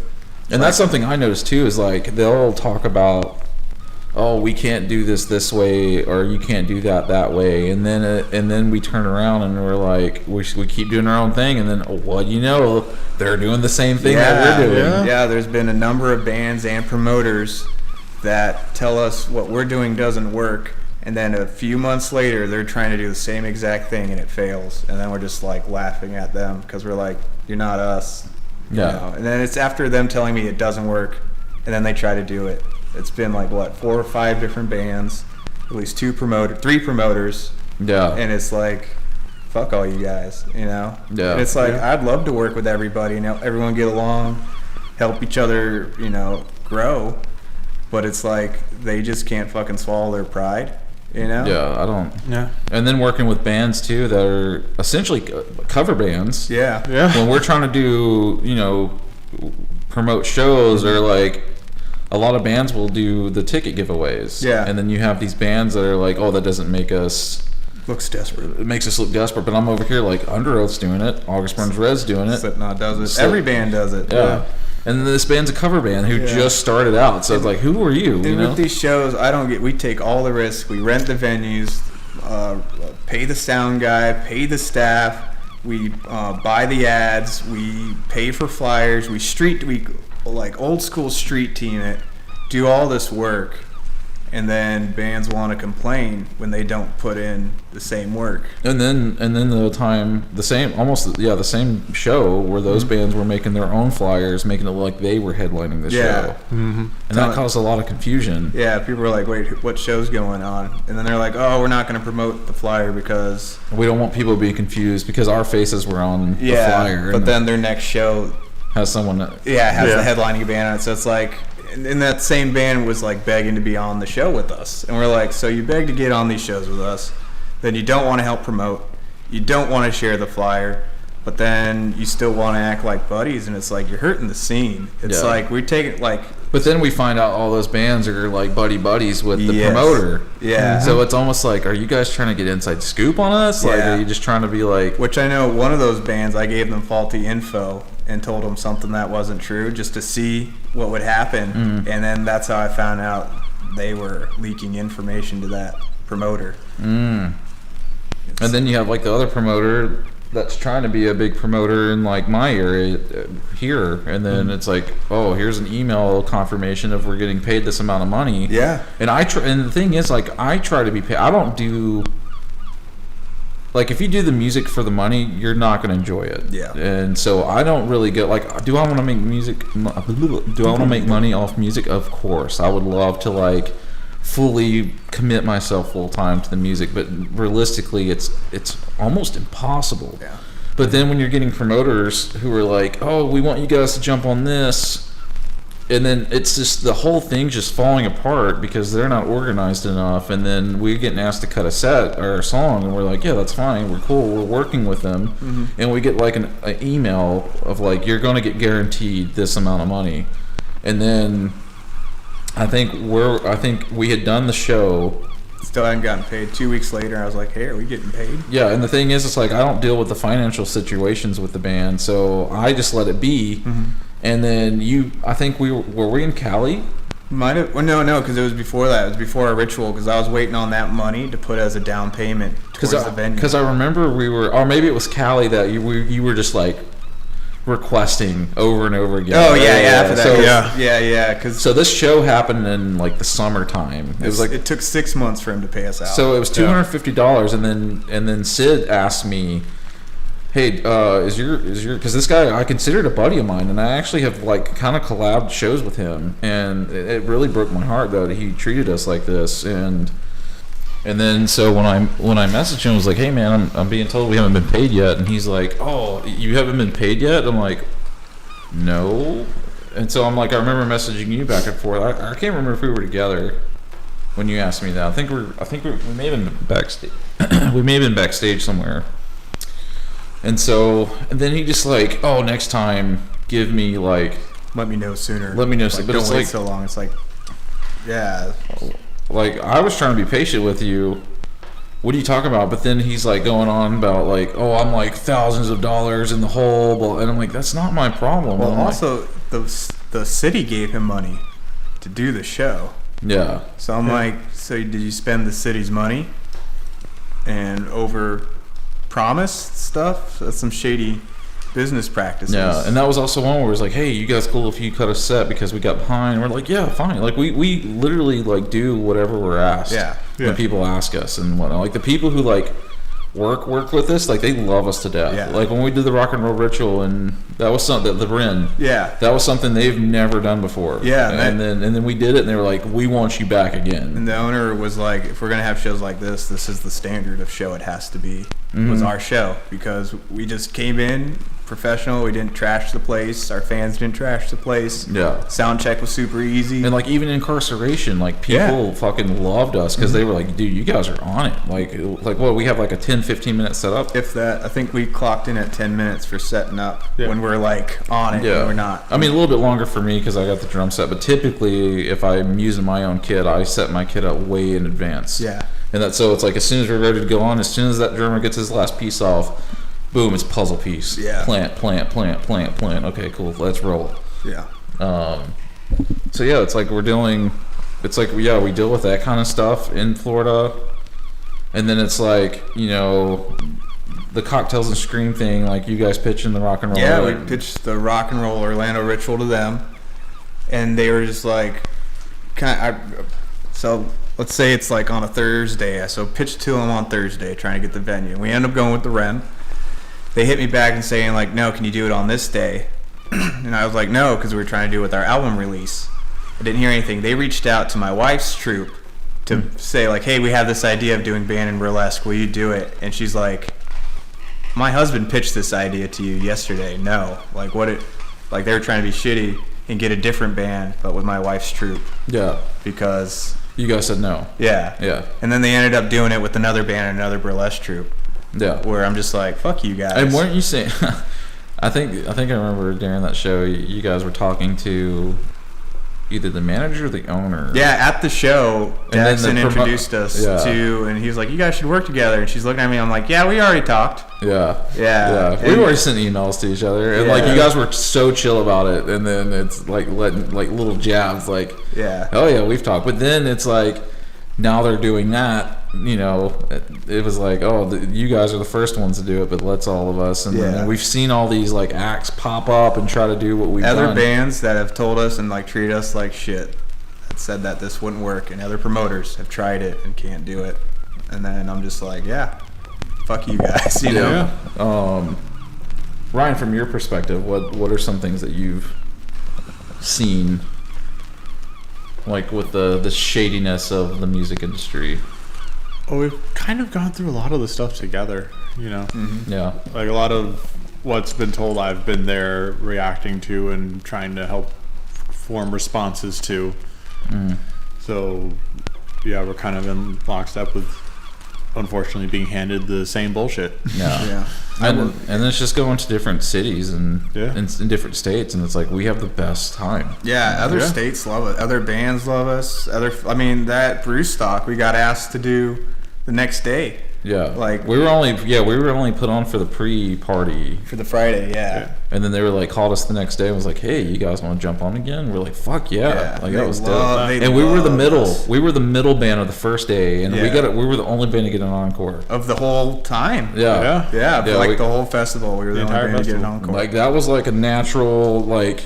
Yeah. It was like I even stopped moving, and then the sound guy was like, "Fucking do it!" And I was Yeah. like, "All right, we got one more song," and everyone was just stoked. Because we were trying to be like professional in the sense of like, oh, there's another band waiting to get on stage. Sorry guys, we got to stick to our time. We don't want to take. And then the promoter's like, no. He's like, they want more Sid Stratton. They're getting more Sid Stratton. We're like, Yeah, what? yeah. Yeah. Dude, that was honestly out of the whole, even Incarceration. Like Incarceration will probably be like, Yeah. I mean, hopefully we're getting More, bigger yeah. things. Which I mean, we kind of technically are. Yeah. Like we, I won't say what other offers we got, like I told you guys, but Yeah. California's trip. I mean, Whiskey Go Go's. Yeah. We already know Yeah. Whiskey Go. There's also another one happening, but we can't mention anything right now. So there's 3 booked, 2 announced, and then another 3. We might be ended up doing 5 shows in 3 days, but then we also got offered some more stuff in November, but we can't make that trip. But they're at some pretty big venues in California, and the fact that we're getting these offers because they love our music, they've seen our stuff, they've seen us like see our videos live, and it's like I'm like, why can't it be this? Not easy, Yeah. but seamless Yeah. here. And I just think it's a lot of that's just I just wish the money was there because Yeah. it's taxing. it's being, like, very well. So I know that's another thing we're going to get into, but talking about like how even bigger bands like, and I knew this kind of a little bit, but it's nice hearing it reaffirmed or getting it reaffirmed, where it's like the top 1%, 2% of bands just do it full time. yeah. And everyone else underneath them has multiple jobs or multiple things of income so they can do this.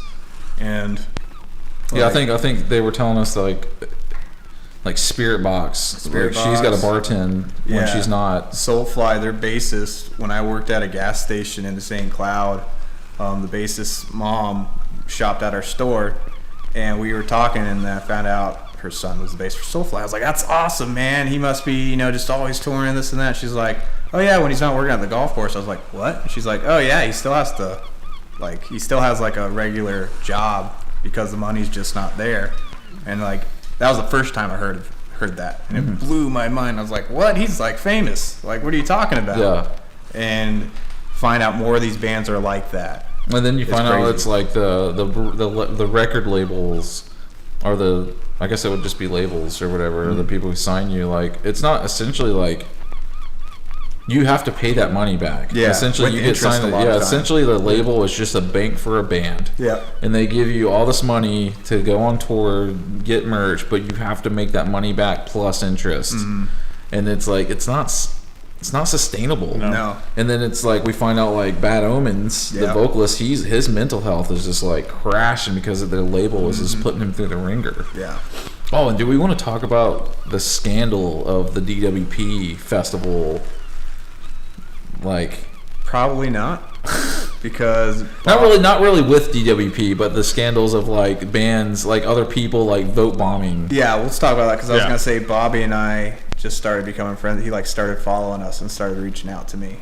Yeah, it's not necessarily like Bobby and like Yeah, DWP no. themselves. We'll but talk the- about but- like the Yeah, vote bombing. DWP was trying to do a good thing at the end. Yeah, yeah, we'll go into yeah, that. like Space Zebra and all them, they were doing a good That thing, was a but there good was thing. like, so that's kind of how we got on Incarceration from like a battle of the bands. But then we were finding out that we became friends with a bunch of people from the DWP, and what does it stand for? Danny Wimmer Presents. Yeah. Yeah. So for the local people listening in, because a lot of people don't understand not understand, but a lot of people don't realize like it's bigger than Rockville. Like a lot of people are like, oh, Rockville is huge. Rockville is huge, but it's like it's way bigger than just Rockville. Yeah. So DWP puts on Rockville. They put on Aftershock, Incarceration. Sonic Temple, Yeah. Bourbon something. Bourbon and Beyond. yeah. Louder Than Life. Louder Than Life. So essentially DW, because I know a lot of my local people were like, why do they always do Rockville in the hottest part of the summer? And it's like, well, it's because it's a tour essentially. Yeah, they got multiple festivals spread out throughout the year in different locations. It's almost essentially like Vans Warped Tour, except not every show is called Vans Warped Tour, but it's by DWP. And it's a lot of the same bands. Yeah. So if like Slipknot's on Rockville, Slipknot's probably going to be on. It also sounds like they have contracts, these bands, where they're only allowed to appear at these festivals and not anyone else's. Yeah. For this, like, it's a lot of politics. Yeah. In it. And that's kind of the big thing because like the DWP did this thing, or was it DWP that did the Space Zebra? Yeah, DWP did. So the Space Zebra show.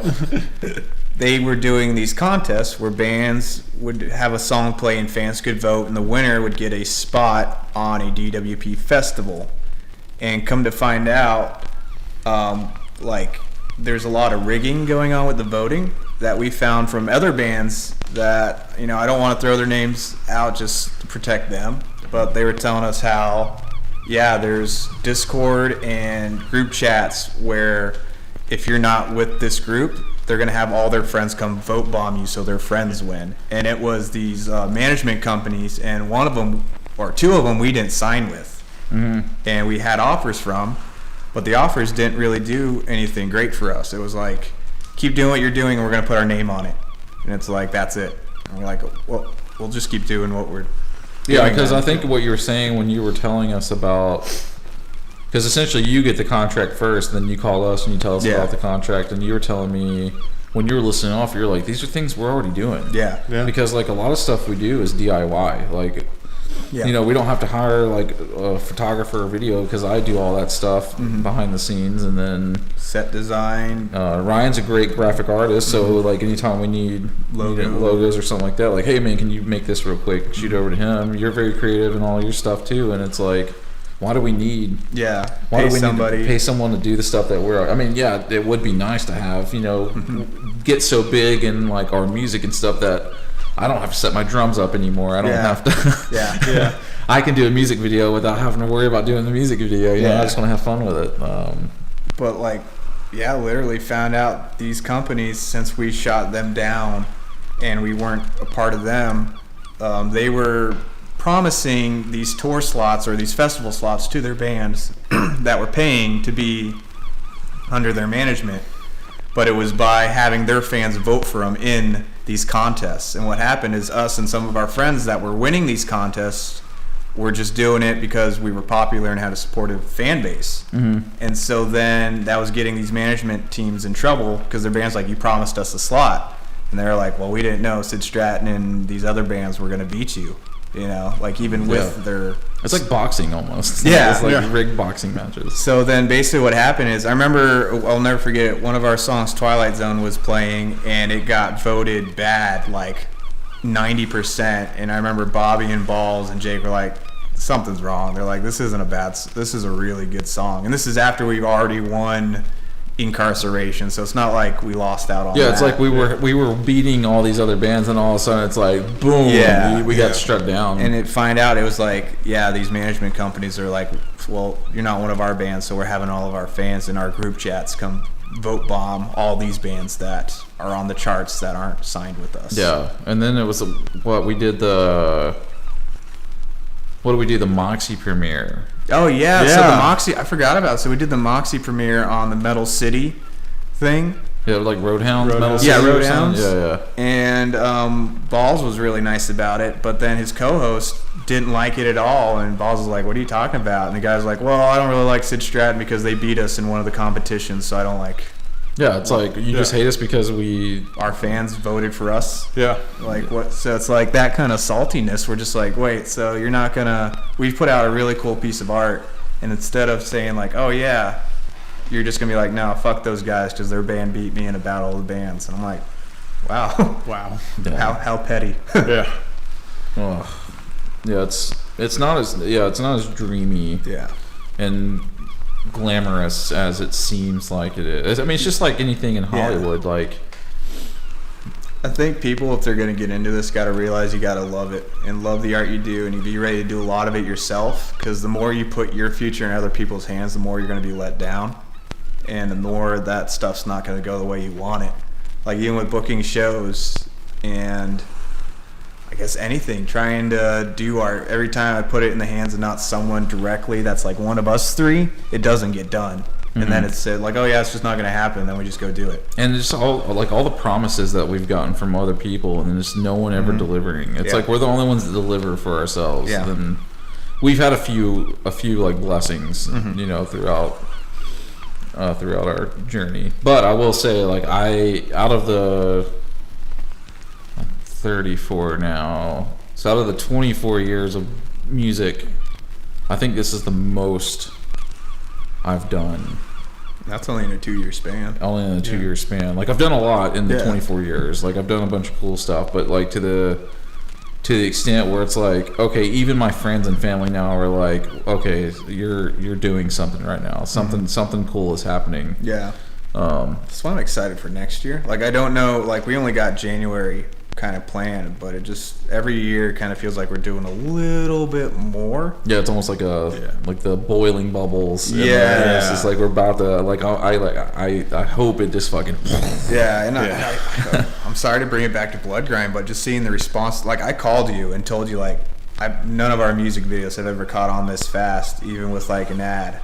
You know, because it wasn't like a big money ad. This was like a little, like, hey, I'm just gonna put like, you know, $30 into an ad and, you know, see what it does. See what it does. And usually nothing happens. And this time the video, like, I think too, like when we were like October 19th, we released October 19th, and we're now at like almost 12,000. Yeah, and I know the video says 3 weeks, but we had it uploaded since then because YouTube was really shitting on us. So the video's only been out since 19th. So that's what, a week? Yeah, it's been out a week today. Yeah. So if you see the music video, it'll say longer, but we had kind of a heart attack moment for like a couple weeks where we were uploading the video to YouTube, and it was like destroying the quality, and so we had to like figure out what was going wrong. So we've had it up, we let it like sit there, and had it like set to private for a little bit, and then a schedule to be public.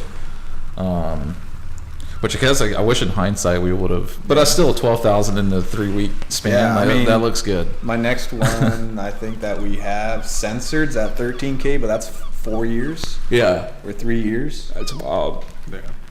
It's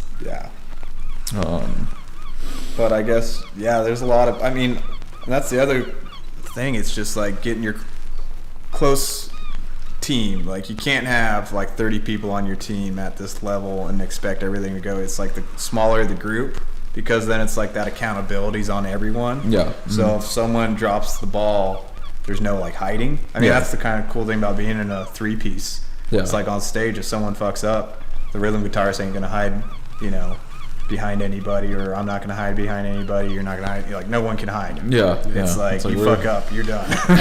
Like me, like stabbing my tom and it falling over. But we make it work. But that's what, even on the business side, making things happen. That's how it goes. And if you're a band starting out, make sure your people are reliable, because this is the only time I've ever been in a band where everyone's been reliable, you know, to this extent, and like kind of distribute the work. Like, hey, we all got to do this.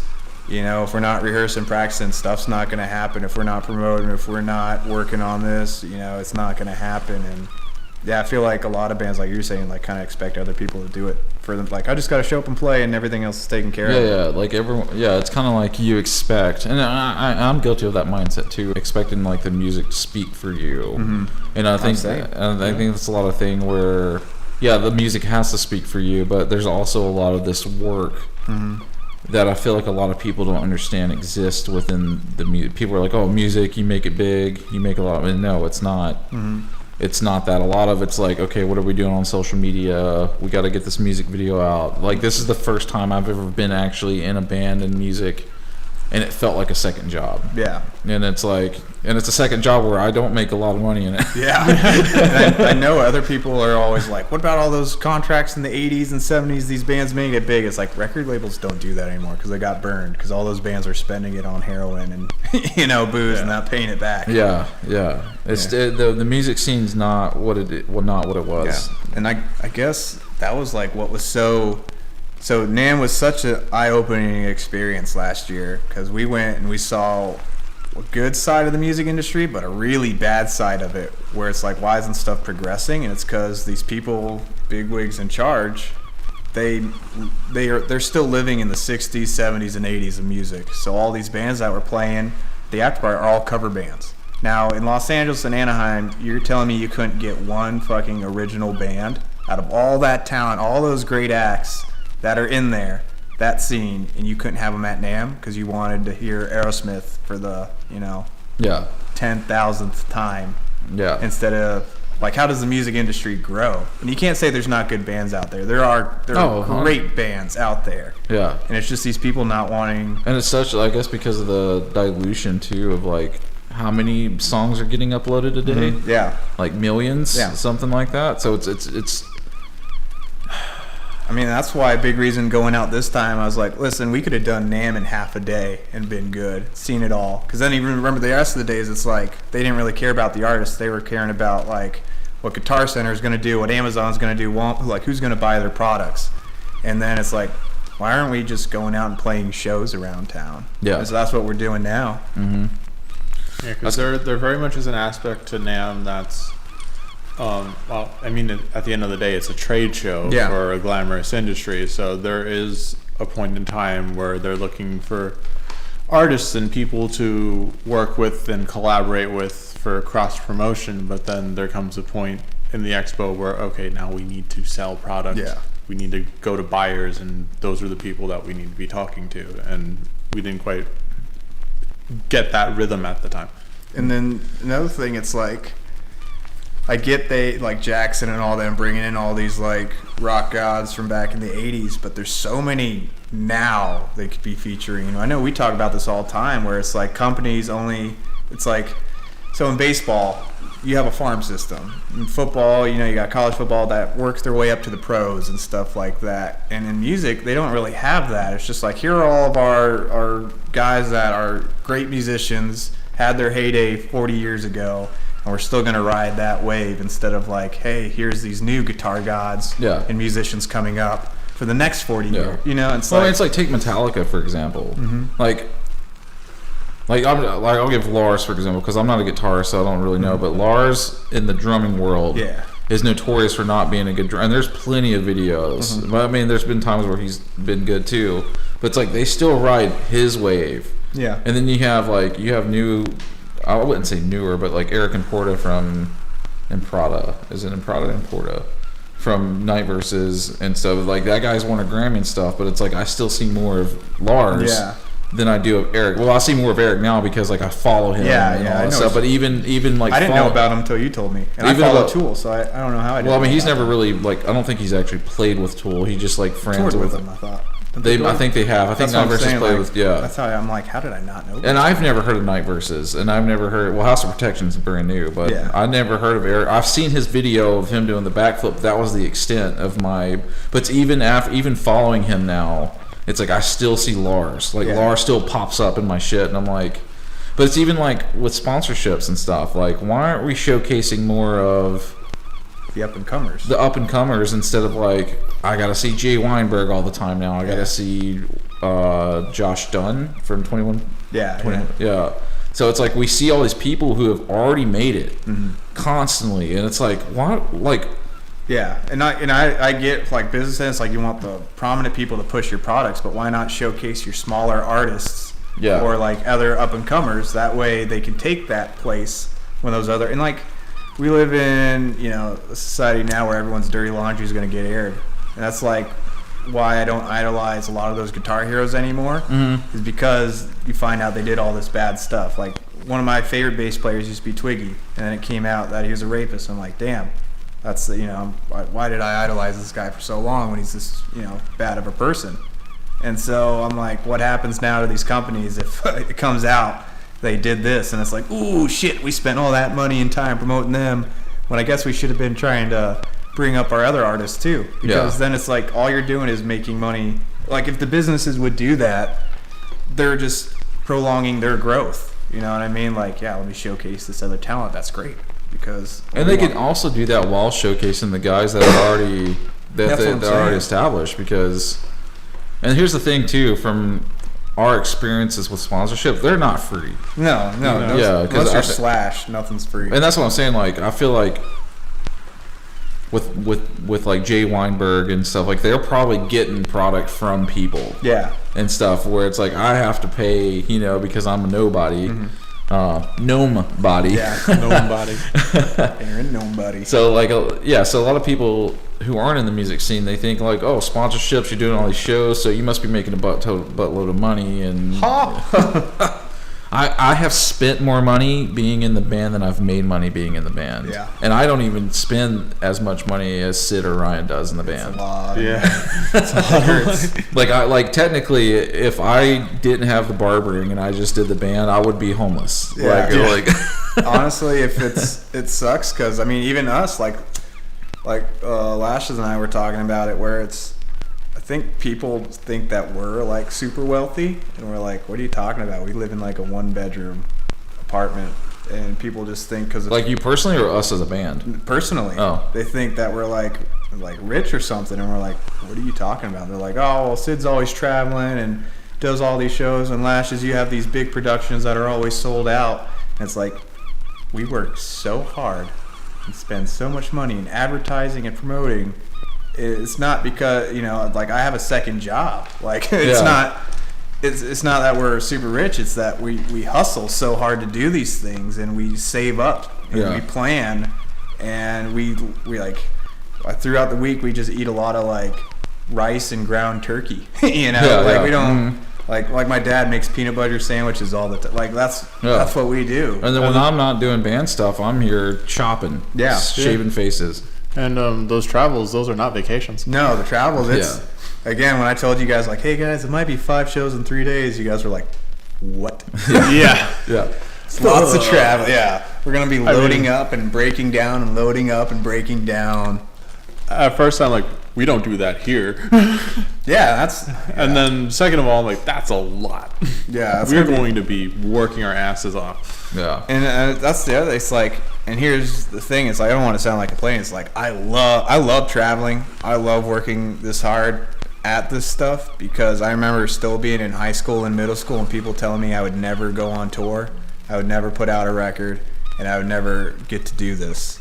And then kind of like what you're told saying. me the same shit. Yeah, and it's like, I feel like I'm one of those that if you tell me I'm like, I have a dream and I tell you, like, no, not going to happen, that's going to make me do it even more. And then I remember, I was dating this one girl for years, and then the moment I ended it was, she goes, I hope you fail at your dreams so you can see what life is like for the rest of us. And then I was like, we're done.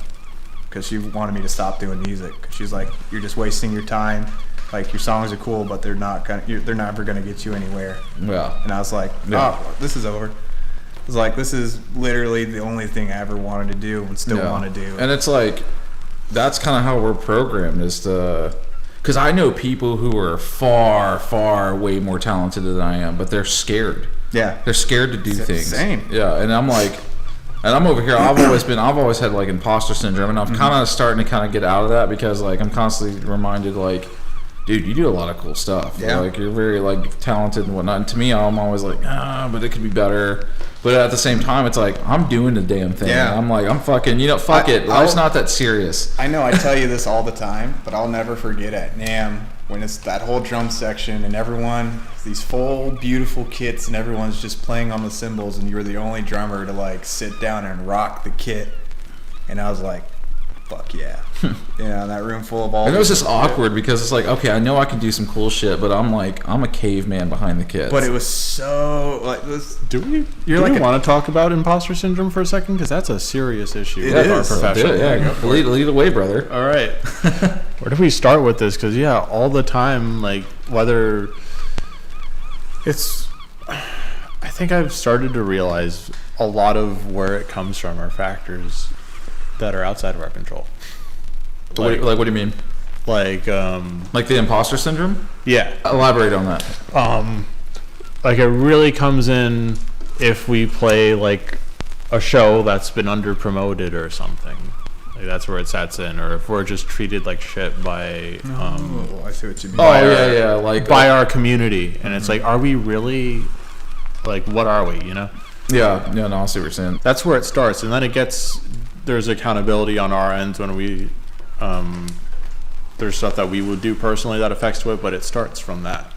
I remember listening to that Matt Cardona seminar and him talking about performing at WrestleMania and then like 2 years later being on the Indies and it's a house show for 10 people, and he's just like, what the fuck am I doing? He's like how he was experiencing imposter syndrome. It's like, how did I just go win a title match at WrestleMania to 10 people? And it just shows it's like, it's not a reflection of how good or bad he is. It's just sometimes that happens. Yeah. You know, and it's like, and that's why I try to remember it's not a reflection of how we are. Yeah. Because like, I have confidence in us. And I know some people, it's like that confidence and arrogance gets mixed. I'm like, no, I'm confident in our abilities. And I, like, my guitar heroes and mentors, being able to be on the same stages as them and be in the studio and put out quality stuff. I'm like, no, I know we're good. Yeah. I know we're really good. Yeah. You know, and it's a turnout won't affect that because we've had shows, I mean, these conventions and festivals where it's like, I think the smallest amount at one of these was 75,000 people. I mean, that's fucking crazy. I think the most was 120 for MegaCon. That's a fuck ton of people. Yeah. Like going through those halls. Yeah. And then versus, like, what was it? One of those Phantasm shows when there was like 8 people. You know.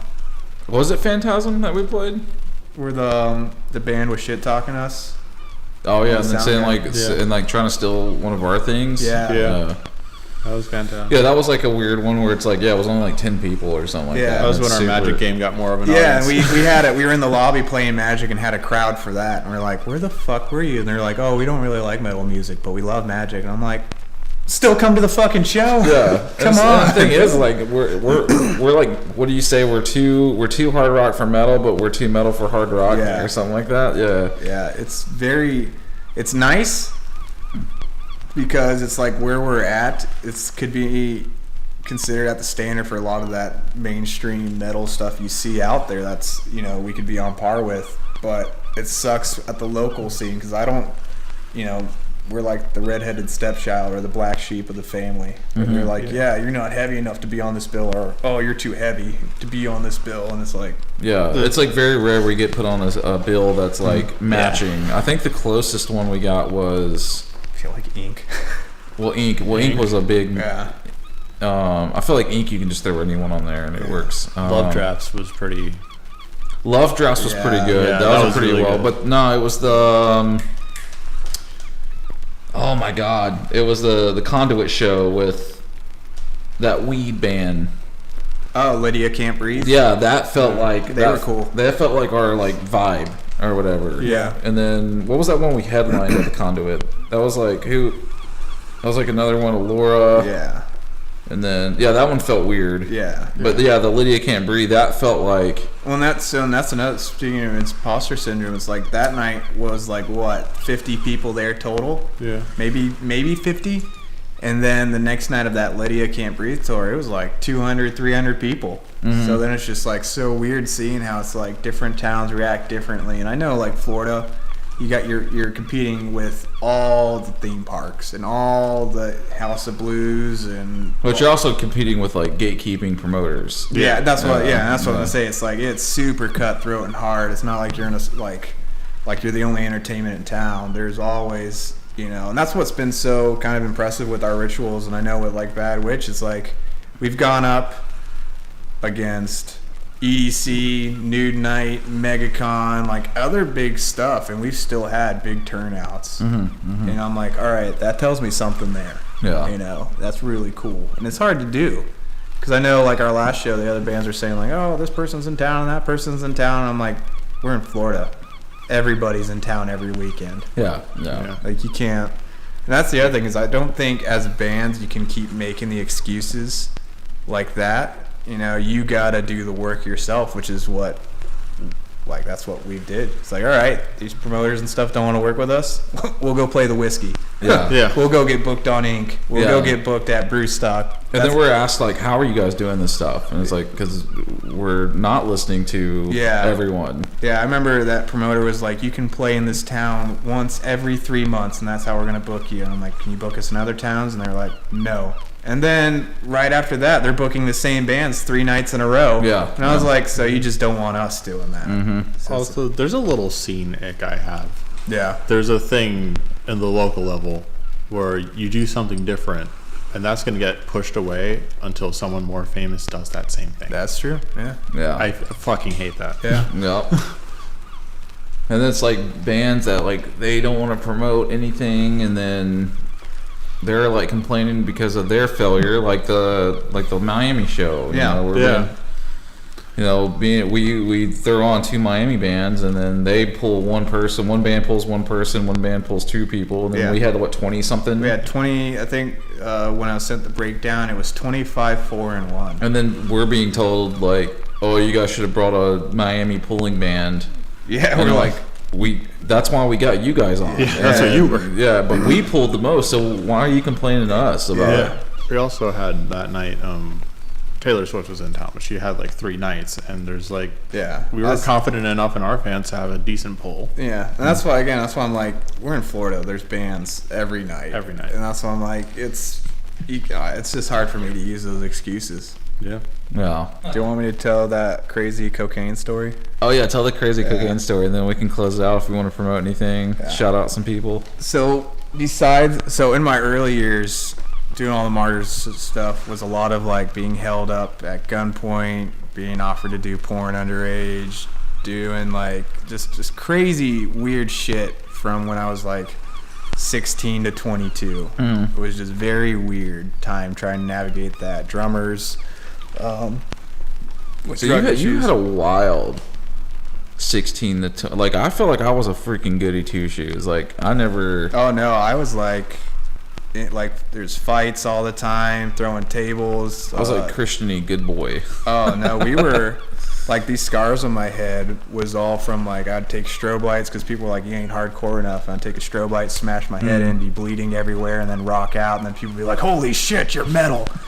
And then like afterwards I'd be like, I'm like, yeah, and I'd get home and I'm like, fuck, this hurts. Why did I do that? And it was crazy times. But I remember one time, and this was after we got dropped. This is after we dropped. No, this is right after we got out of that bad contract, and we were looking for another management company, and we had a meeting at the Night Out Pub, which was the bar my family used to own. They sold it by this time. Mm-hmm. And the guy's like, I'm renting this bar out for the night. It's a really cool bar, this and that. Bring the band, we'll talk stuff. And I'm like, oh, dude, I know that bar. My family used to own it. And he's like, oh. I was like, it's not that great of a bar. Try to talk it up. And we get there, and, you know, they listen to the music. And these are people that used to represent, like, a lot of, like, 80s and 90s up-and-coming bands and help do artist development. And, you know, the band, we're having a good time. We're, like, drinking, partying, and everyone's getting along well. And the dude's like, hey, come with me to the bathroom real quick. And I was like, what? And he's like, just come with me to the bathroom real quick. And I was like, hey, man, I don't swing that way. Like, I thought he was trying to, I was like, no, just come with me to the bathroom. I got something to show you. And I was like, okay. Want to see my packer? He opens up his jacket, and it's or first he goes, do you like Miley Cyrus or Christina Aguilera? And I was like, what? And he goes, Miley Cyrus, Christina Aguilera. And I was like, I guess Christina Aguilera. And he pulls a brick of heroin. And I was like, whoa, what's that? And he's like, oh, this is Christina. You know, like, I've never done drugs. Like, I was always I just was in it for rock and roll, you know? Yeah. So I had no idea of, like, street names. He's like, you can do this and it won't show up on a test. I was like, oh, I don't do drugs, dude. He's like, what? I was like, yeah, man, I'm just in this for the music. I don't want to do any of this. And he's like, are we going to have a fucking problem then? Oh, no. And I was like, what? And he pulls out a gun. And I was like, whoa. And he's like, are we going to have an issue now? And I was like, I'm not doing this with you. Yeah. And then my drummer at the time walked in the bathroom. He's like, whoa, what's going on? He has the gun on him. And he's like, I was like, he's trying to get me to do this. Yeah. He's like, I ain't trying to get you to do shit. You either do it. I'm like, oh, yeah. And then our drummer at the time was into that stuff. So he's like, hey, I got you, man. I'm going to do it. So then I went and got, at the time we had our security, went and got them. And then everyone had their guns drawn because our security came in and his people came in. So we're in this like little one-stall bathroom. Everyone has their guns out. And it doesn't help that our security started calling them the N-word. Oh, and no. then, yeah, so then that made tempers flare even more. And I'm like, oh, fuck. We're going to get shot. And so then it was just a super, like, stick them up, and we got everything de-escalated. And then they leave, and I'm, like, shaking because I'm like, we almost got shot because I wouldn't do drugs with these guys. I'm like, this is crazy. That's like the peer pressure they warned you in school. Yeah. Yeah. Like, it's hard to say no. And it's like, They yeah, at literally hold a gunpoint. gun to your head. It's definitely hard to say no when you get a gun. And so then I still have to go to work. So this is probably like, I don't know, 2 a.m., 3 a.m. I worked the 6 a.m. shift in St. Cloud, and this happened in Orlando by UCF. And so I'm at the bar, still drinking, just like trying to like calm down. And I turn, and there's like a whole orgy happening on the floor, and this like person trying to bring me into it. I was like, nope, I'm done. And I fucking left and went to work. And I show up, and they're just like, long night. And I was like, you have no fucking idea. And Yeah, it's that's like, wild. It's, yeah. Just Yeah. thinking about it now, I'm like, what the fuck was going on? Yeah, what the fuck is going on here? So after that incident, I get to work, and they're just like, looks like you had a crazy night. And I was like, you have no fucking idea. And there's another place called Bombshells Tavern. I don't know if they still have it anymore, but this night I got to play with, open for these two bands that I still love to this day. One of them's called Stitched Up Heart, and another one's called City of the Week. And Stitched Up Heart's pretty big now, and I just started seeing some more stuff from City of the Week, so it's cool to see them still kicking it. But I remember before the show and getting ready, and this is when I still used to do like face paint and shit, and putting that on in the car, and a fucking just like drug addict tried to like hold us up with a knife and like threaten me. And I was like, bro, get the fuck out of here. We will kick your ass. He's like, you fucking give me money. And then the promoter came out. He's like, yo, what are you doing? And find out the promoter is also the drug dealer. What? So Dude. he's like, leave these guys alone. I told you, don't come near my bands. Stay over there, and I got you hooked up. So it's like, Oh my god. yeah, if you're in the music industry, yeah, follow your dreams, do your thing. Don't be naive. There will be people that try to take advantage of you, whether it be promoters, whether it be other bands, whether it be bandmates, whether it be just anyone in the industry is always going to be looking to make money off of you. Hell, one of my old managements that we signed with, they took my pitch idea for a record, and they used it, and they got signed. And I was like, you told me that wouldn't work. And they're like, yeah, it wouldn't work for a band like you, but it would work for a band like us. And I was like, are you fucking kidding me? Yeah. And it's definitely good. I mean, I think that's every industry. You're gonna have the cutthroat.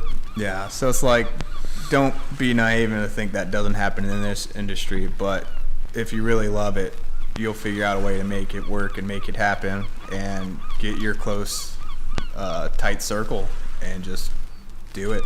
Yeah. Ryan, you got any wild stories? Because I'm trying to think of like my time being in bands. Mine felt like I was in the 80s in New York, like the stories I hear where it's always like people trying to kill each other. And see, I had more of a. I forgot to tell you one. One of my first mentors got murdered. with a shotgun. Yeah, I remember you telling me that one. I'll say that for the next one. Yeah, the next podcast. Yeah, I don't think I have any. I mean, there was one night I think it was the St. Vino's night we played with Nothing More. We were like riding around Little Rock, and there was this street that had these cones, and then we were actually like getting under these cones. There's actually a YouTube video of us doing it. It was like a few cars would stop at the red light, but then we would get up in the barrel, this like orange barrel, and just run across the street. Hell and yeah. these people were like, "What are you guys fucking doing?" That was the kind of stuff we were doing. I never had any real like drug experiences. No one's like, I've been offered before, but luckily for me, I've always been kind of an intimidating looking guy, so most people just don't mess with me. Yeah. So I've never had that like held at gunpoint, you're gonna do these drugs, oh let me put you in an orgy. Like I've never had like, I feel like it would have been a little more exciting, you know. It's when it's happening to you, you're just like, Holy fuck. Yeah, I don't have any. well, for me, it was like afterwards, and I'm like, holy fuck, what just happened? Yeah, You you're know? like shaking a little bit. Yeah, Well, it's you got any crazy? Nothing like that. It's a very weird life. I'm glad you don't have anything Yeah. like that because it's. I think the most absurd thing I've gone through is what we went through in Tampa. What went through? Oh, the strip club one. Yeah, the strip club one. Thrown off the stage by the band because we weren't. Yeah. And then like, well, the venue being changed day of, and yeah, that was pretty annoying. I forgot about that. And then my dad almost knocking out a drummer of one of the bands. That was me and your dad. Yeah, both of you. Yeah, we were fucking like ready to throw down. Fuck those guys. Yeah. A A lot of got disrespect. knocked the fuck out. There's a lot of disrespect in this industry. And It really shouldn't be there. Because at the end of the day, it's just like, have fun what you're doing. Yeah, Like, that's the other thing is like we're good. We're pretty easy to get along with. Like we just want to play cards and hang out and like fucking be nerds and like I feel like we're pretty humble. We don't have egos. Like I love working with other musicians, and that's the thing we try to do. It's like okay, this band's being cool with us. Let's try to start doing work with them. But then you find out like, oh, okay, you're just trying to get in that so you can be like a spy or whatever. Yeah, and I'm so gullible where I think people are trying to be our friends. I still believe it sometimes. Like, oh, they're just trying to be our friends. Yeah. And then they fuck us, and I'm like, how did I not see that for the 100th time? No. Well, is there anything? We'll wrap it up. Is there anything we want to promote? Yeah, go check out that fucking badass Bloodgrind video and stay tuned to our TikToks and all those socials. We just got approved. We'll be on a compilation CD for SJC. Oh, you mean Scorpion? Or Scorpion Percussion. Yeah. Scorpion. Yeah, we're gonna do that. Whoops. Yeah. We're gonna be on a compilation CD for Scorpion Percussions, and excited to see what other artists are on it. Yeah. So that's gonna be really cool. Check out the Bloodgrind music video. If you stay tuned after we get done talking, we're gonna play. What song do you want to do? Bloodgrind? Yeah, man. Let's keep that one. Let's keep promoting that one. Yeah. So we're gonna play Bloodgrind for you at the end of this podcast, so you can hear it, and if you like it, check us out. You can find all of our stuff, like show links, Instagram handles, social media handles, music, www.sidstratton.com, and it's Sid, S-I-D, Stratton, S-T-R-A-T-T-O-N. Let's see if he gets it. I mean, I see it all the time and have to put in graphics and all that shit, so I better.